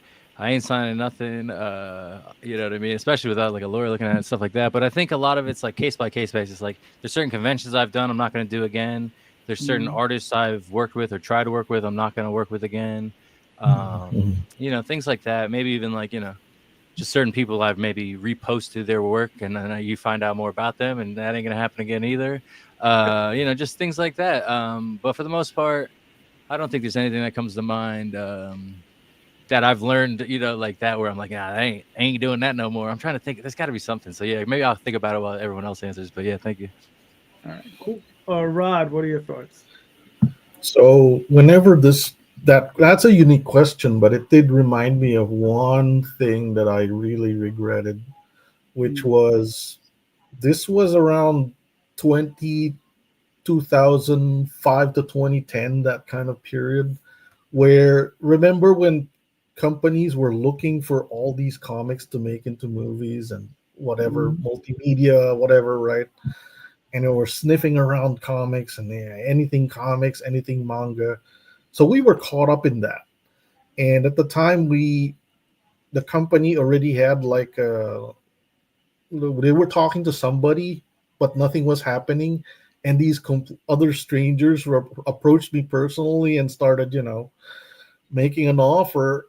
And at the time, it was like the people that I knew were like, we're friends, right? We're gonna stay with this other company. You're not gonna, you know. But I really should have just rolled the dice, because that was my one regret. I should have rolled the dice and went with the new person, because nothing happened with the old company. And you know, for a while my editors got angry at me and said, you know, why did I do this behind their back, you know, even though there wasn't any deal written. But the other company was eager to, you know, work on the project. And it's just a matter of having a lot of eggs in other baskets kind of thing, where I had too many eggs in one company basket, and I really wish I spread the eggs more, even though the risk might have been the same. But at least it's another option, it's another choice, which is why I'm very publisher promiscuous. You know, I don't really work with an exclusive publisher right now. It's whoever will give me money, really. So I really should have really looking back, I really should have just said, nah. But, they used the whole pressure about, oh, we're friends, or man, never do that. I'm like, that was my one big regret. So that was it. That was my story. All right. Hopefully somebody will learn from that mistake. All right. Tom, what are your thoughts? I don't really have anything. I think it's a lot like Jeff said. It's very situational. There's there are cons I won't do again for various reasons. There are artists and just creators in general that I won't use again for but saying no to them doesn't mean I don't have the door open for everybody else. So everything is very like everybody sort of gets the chance, and you either run with the chance or you fuck it up, and we see where that goes. I think the only thing that would be sort of regretful for me is there were times that I had opportunity to sort of like get FaceTime with people, like after cons, going to parties and dinners and things like that, which I was always like, I don't want to go do that. I just don't want to. I want to go back to the hotel. I've been at the con all day. I want to eat a burger and watch TV and maybe write scripts if I need to work or whatever. Like I'm not that extrovert guy where I'm like, let's go out and do San Diego after hours. I'm just like, no, I'm going back to the hotel. So there's definitely regrets there because there's people that I know that I would have been able to have a little more FaceTime with, artists, and just sort of expand the circle of people knowing who I am. So there is that. But as far as like experiences that like you guys are talking about contracts, like I've had contract talks with people before where they've had those sort of forever and all through time and all technology that's ever been made, whatever.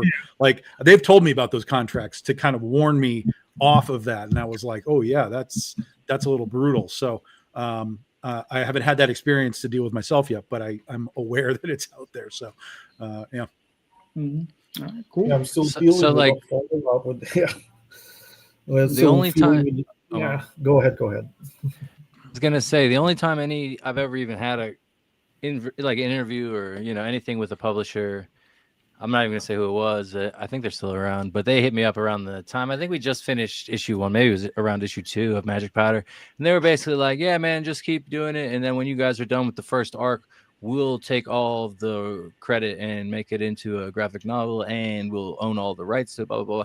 And I was like, this is the worst idea. I'm like, this is what you tell people? I was like, really just telling them straight up, this is a stupid idea. Like, I don't know who you guys, like, are you going to really have another meeting with? And then the guy who got me the meeting was there, and I was like, bro, don't be wasting other people's time like this. But anyway, yeah, that sucked. And then a guy I knew, a good friend of mine, he said when he was like doing comics in like the early 90s, he did a convention where basically like a publisher offered him money and he turned it down. He regrets it to this day, stuff like that. So no one's ever offered me shit, so I have no regrets yet. I'm sure I'll have some later on down the line. I've only been doing this since like 2021, so we'll see what I can do as far as fucking it up. Give it time; it'll happen. Yeah, I expect to. Yeah. For myself, it's second guessing myself, right? So sometimes, I make a decision and say, okay, this is what I'm going to do. And then I end up listening to other people. And that's usually the mistake. And it's like, listen to somebody else. And it's like, okay, all right, let me go that route. And then, it doesn't work out. So it's, even if I had done my own way and it didn't work out, at least I did my way. You know what I mean? Yeah. But invariably, whenever, and then when I go back and do it my way, it works. And I'm like, all right, this is what I should have done in the first place anyway. So yeah, it's second guessing myself. So that's definitely a good point. I've been there. Yeah. Because now that you mentioned that. Yeah. Not so much second guessing, but like I let other people sort of sway an idea, sort of like that should be how you do that, or this is who you should use for this. And I'm like, okay, right, sure. And then invariably that would collapse, and I'd be like, that's it. We're done with that. Everything comes from me first and is then delineated downwards. There are no more external, things like that. So I used to have a website in like 2009, 10-ish, and it was going pretty well. It was like a wrestling website, and it was just me covering everything. So like, it was a lot to do at the time. And I was like, there's people that like readers that were like, oh, I want to write for it or whatever. And so then I let them work on the site, and like they sucked. And it was like more work, like editing their crap and all this stuff. And it like ruined everything. And it was like, and this was whatever, 16 years ago, whatever. And it's like, from then on, I always knew it was like, man, I'm not, because like even people hit me up about Magic Powder. Oh, you should do an anthology. I'll write it. Well, I'm like, nah, I'm good, man. Like I'll write it. I'll find artists to do the art. I'm good. I don't want to do like I don't know. I don't want to work with other writers really. Like I'm good with that. I don't know why. I'm just not. I've never been good at co-writing, and like I've learned that, without comics. I mean, don't get me wrong. There was a kid when we were at a high school, so around 2005, we just graduated, stuff like that. He wanted to work on comics, stuff like that, and his ideas just sucked, and we never got anywhere. So it was just like one of those things too. So, yeah, I mean, it's one of those things like collaborating takes a lot, and then there are writer teams out there and all kinds of different things, movies, comics, even comedy, whatever. And I mean, if you meet that person that you can actually write with, you better motherfucking keep them around, because that's some special shit, I would say. Mm-hmm. Yeah, never accept any ideas from like your family, relatives, or friends. Or Yes. So true. Like they don't get, especially like you said, like family and stuff. Like, why don't you do this? And you're like, and then you can't even explain it to them. You're just like, okay, maybe I will do it. And then in your mind, like, that's the worst fucking idea I've ever heard. But oh, you always have to hit them with and say, well, listen, it's going to cost me $5,000. If you give me the $5,000, I'll do it. Yeah, that's the other thing. Like, they don't understand how the money of it works and stuff like that. Oh, you made $6,000 on the Kickstarter. I'm like, no, I lost actually like $1,200, but whatever. It looked cool. It looked good. Mm-hmm. Tom, you got another one? No. All right, so here I got one. Here it is, gentlemen. Knowing what you know now, what would you do differently in indie comics? Right? Knowing what you know now, what would you do differently? Right. You sound like a teacher, like asking the questions on a test, and you're like, where to emphasize the words. My problem mainly is like I didn't have the ideas for the comic I wanted to make until I had it. You know what I mean? So there was no getting in earlier for me. But I feel like just like the whole entire, like if I knew Twitter was gonna suck when it did and all these things, like if I even like knew MySpace was gonna fall off when it did, or Facebook would go to the old people when it did and stuff like that, like I would have obviously built my following a little better and stuff like that. But overall, just going with the flow, you kind of there's nothing you can do, I don't think. Yeah, but old people are the one with money. Yeah, true, but then they're also the ones who hate new ideas, so it's a tricky thing. Yes, it's true. Some of us. That's why you got to follow trends, Jeff. You got to follow trends. That's why you got to follow trends. Yeah, from the 80s. That's why you bring up the homage covers of things they understand. They're like, you got to be doing BJ and the Bear homages and stuff. Like you got to really. Straight up. Where's my Smokey and the Bandit, baby? But yeah, like you can't go wrong like that. That's the thing too with Magic Powder. I do try to appeal a little bit to everybody. Like, oh, you like The Godfather? Oh, you like Sopranos? Like every generation of crime fan will be into it in my mind. So like, oh, you don't read comics yet? You know what I mean? But yeah, that's the thing. Is old people on Facebook suck. Well, I think for me, I think I would have started earlier. I kind of feel like when people had money, let's say maybe 15 years ago was a time to really have gotten started. Right. I really didn't get the ball rolling on this until maybe maybe 8 or 7 or 8 years ago, like right around. Actually, my first Kickstarter was after COVID. And then people didn't have money at that point. With COVID, when the money was being dropped, people were getting those stimulus checks and things like that. It was a hell of a time to get started. I kind of feel like same with my podcast. I feel like it started too late. If I know what I know now, I would have started years and years. I mean, I'm 45 years old. I could have started 20 years ago and been an adult supporting this stuff. So I would have started a long time ago, I think, instead of waiting till things got crazy on social media and people got broke and all that other stuff. No, that's so true. Like, I really wish I had the ideas, because it's like I think ideas that could have worked and stuff like that, but nothing like to me, Magic Powder could only be a comic book, and it's like when that hit, and it was also a time, like you said, obviously COVID and everything like that, but I had also been writing so long and like having friends that want to support me, but also don't fucking read.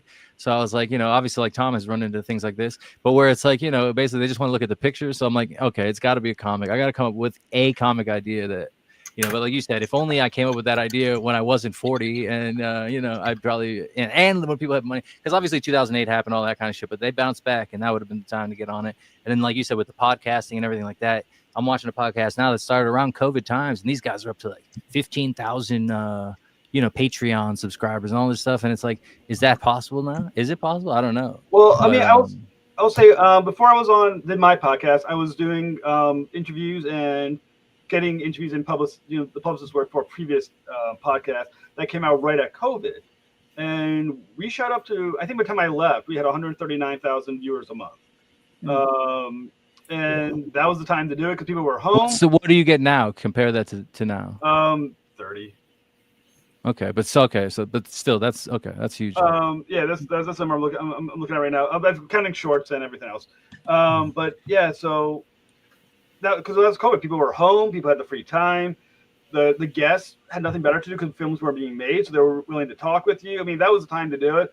When I finally decided my own way was just over 4 years ago, and like I said, I wish I had known what I'd known 10 years ago, 5 years ago, and had started earlier on my own show. I would have been bigger by now. 100%. Especially like the guests you get are crazy. So like, yeah, you're not wrong. All right, cool. Rod, what are your thoughts? One of my thoughts, sometimes it could be a trap sometimes to think about that because, it's almost like asking myself, should I really marry my ex who was fabulously wealthy? I mean, this could have solved all my problems, but at the same time, I probably won't be working into comics because I'd be set up for life, really. I'd have no motivation whatsoever, would I? And then my life would be totally different. So maybe if there are some regrets, like I was saying a while ago, maybe just to be a little bit more courageous and take more risks, I guess. Especially with those key decisions that you wish you had more clarity on, like JD was saying about, you follow somebody's advice and then it turned out to be the wrong one. Those kinds of things. But I know that maybe that can't be taught when you're young and you're still eager to, get into comics. I mean, I got into comics in 2000, and I used to attend San Diego a lot, 1996 onward. So I was kind of like Tom. I would be so tired, I would just go home and I would just go back to the hotel because I'd be exhausted. I don't know how some people do it. But yeah, that's but those are things that maybe you regret, but sometimes you think about it and maybe they turned out the way they did, I don't know. But yeah, maybe just be more courageous and just be more try more risks, I guess, even though I've tried a lot of risky things, including living in a car for comics. So yes, but yeah, it's one of those things. Like I said, maybe I should have signed with that other company. I don't know. Yeah, it might have been the same, but at least you tried. That's the thing. Try more stuff, I guess. It's a good point too, though, about like, if say me or the other Jeff got into stuff earlier, say maybe our first comic sucked or, it wasn't what we, because I feel like my first comic was good enough that people liked it. I didn't have to hear a bunch of shit about it. But what if it wasn't good and like people didn't like it? Maybe I wasn't ready yet. So like maybe like you said, Rod, like why look at it like that? Like it worked out because it was supposed to work out or whatever. Sure, so yeah, obviously. But when someone asks you a question like this, that you start getting hypothetical, you're like, trouble. Yeah. All right, Jeff, hold on. Jeff Haas, I know you gotta go. So please let everybody know where they can find you and your work. All right, so primarily find me at Traverse the Stars podcast on YouTube. Like I said, new episodes usually post about 3 times a week. I'm on Facebook, on Instagram, on Blue Sky. I'm basically everywhere. So look for me, Jeff Haas. You can look for me under Terminus. You can look for me under Malik, Reigning Devil, and Traverse the Stars podcast. So yeah, come find me, and I will then try to find you back. Thank you so much. All right, cool, Jeff. Thank you, man. Right, thank you, everybody. Talk to you soon, brother. Take care, Jeff. Yeah. All right. Number 4. We're down to 4. Tom, do you have any regrets? you have anything that you wouldn't do? Yeah, I mean, it kind of comes back to what we just talked about. There's people that I wouldn't have worked with. Like I knew it wasn't going to work, so I wouldn't have done it.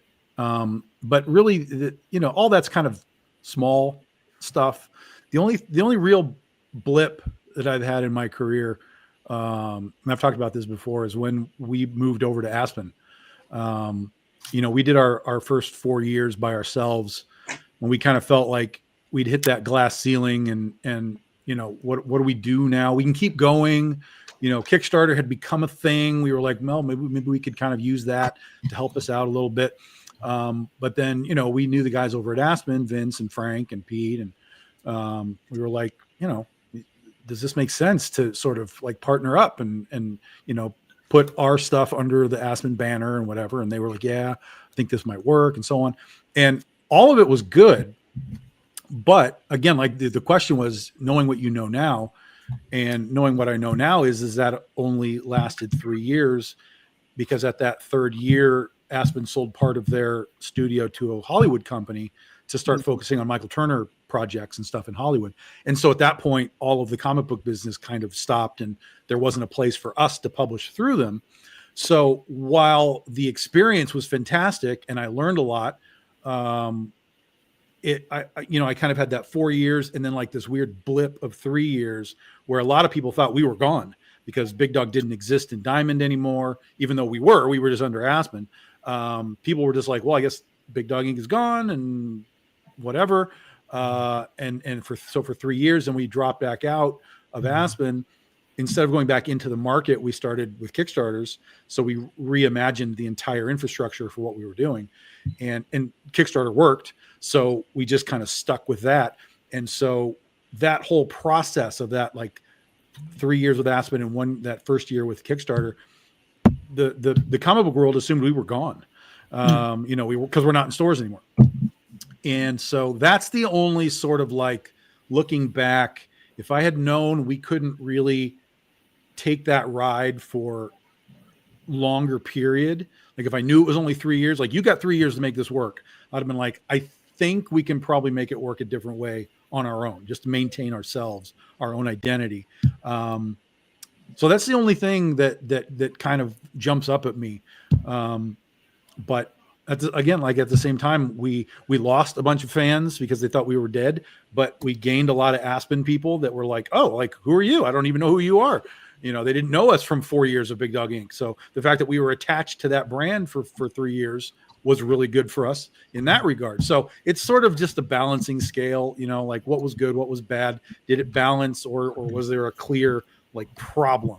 And there really wasn't, but that is always going to be that question is what if we had just maintained our individuality and either just kept doing it the way we were doing it, or jumped into crowdfunding at that point?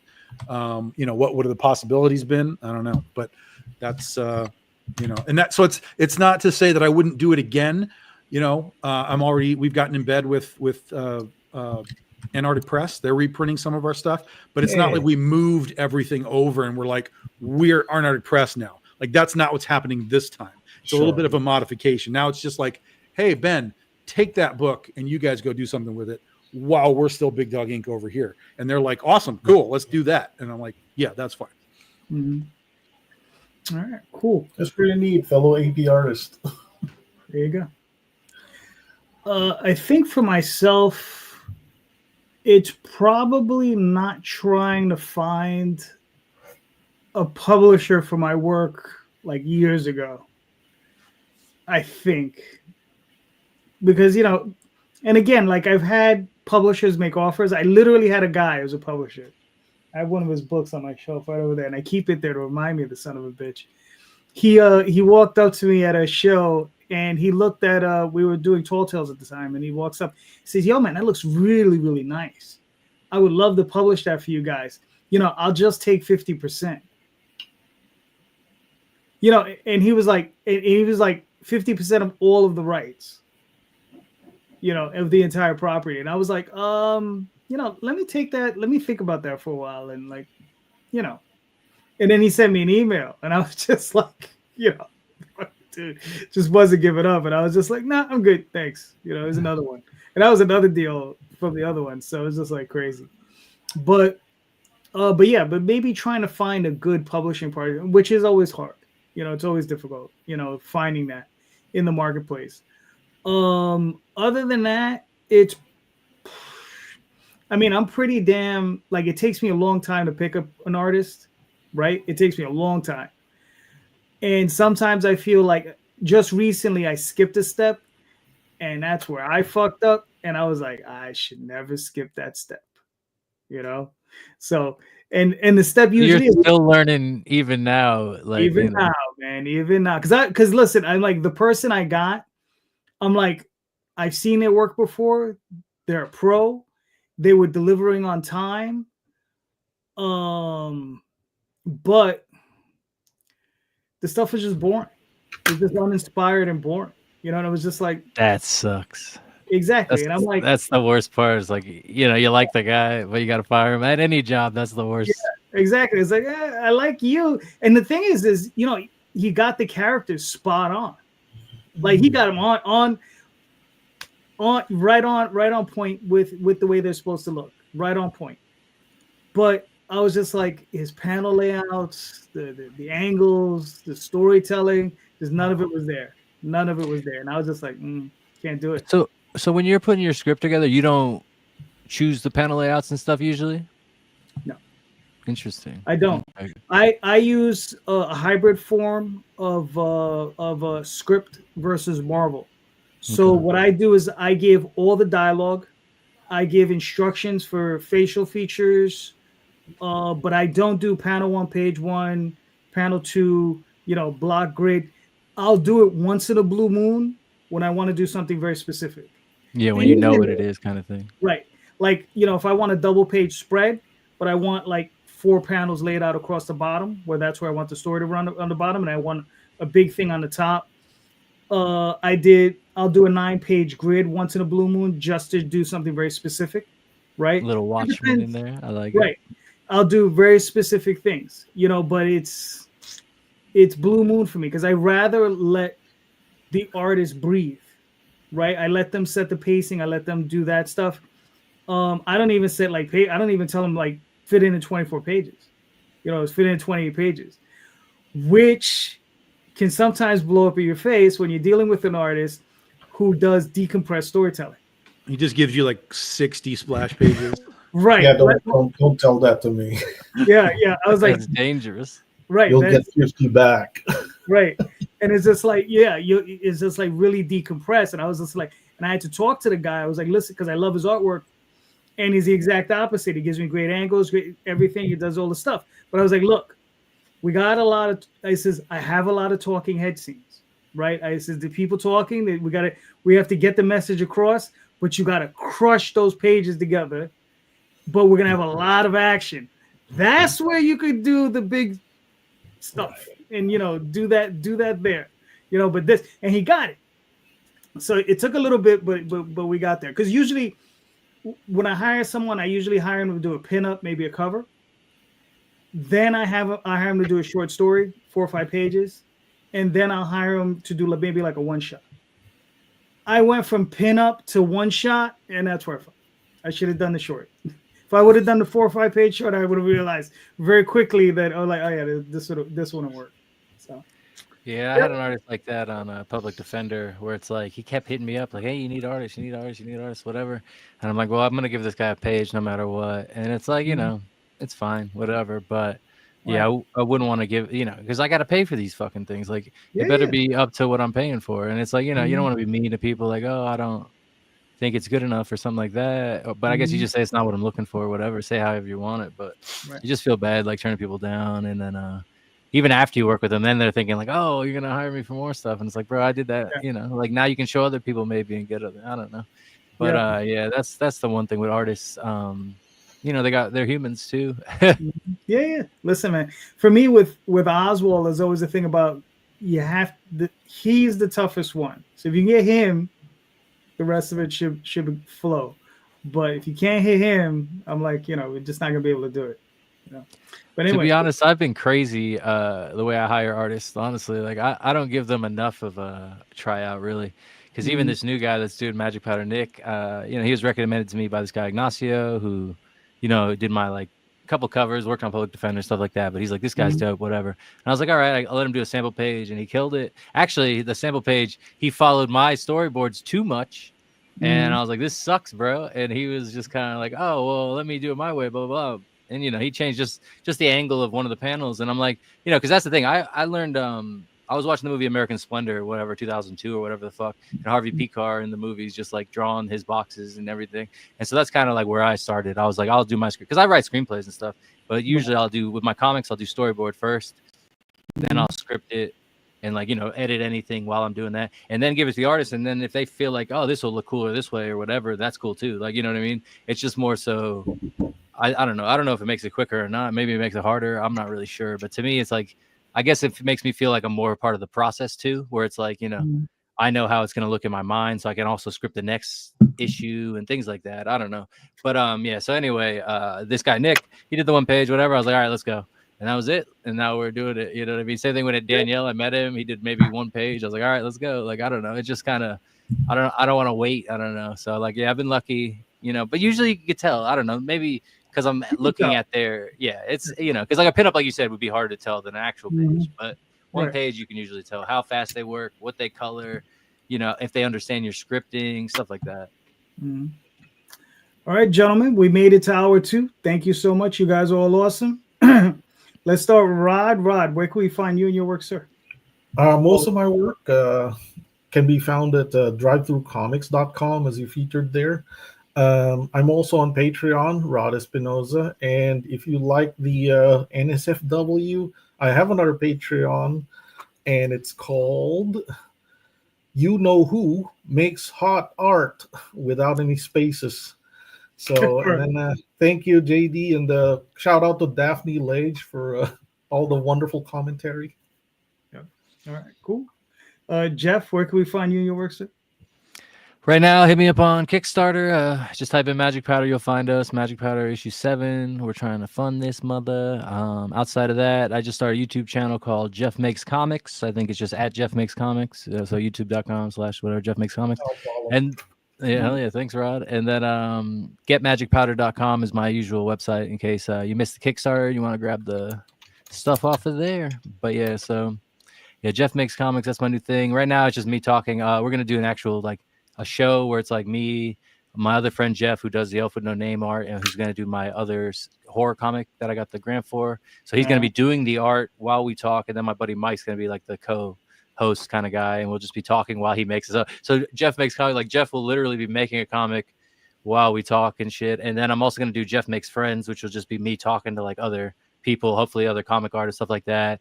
And then like instead of talking about just what we make, though, it'll be like like what are you into, like what TV shows you like, what video games you like, shit like that, to see if like we could actually hang out and really like that's the idea. Like at the end, like, are you my friend, or like we can't kick it, man. I don't know, your shit's musicals, you know what I mean? Come on. But anyway, so yeah, we'll see how it goes. I want to try out some new shows. I know it's late for the podcasting game, but bro, there's nowhere else to advertise this shit anymore. So Choo-choo. Tom? I'll be your first guest so that we can just immediately know that we are not going to be friends. Because there's a hashtag that goes around. It's hashtag Tom hates everything. And that's kind of like me, though. That's why it works.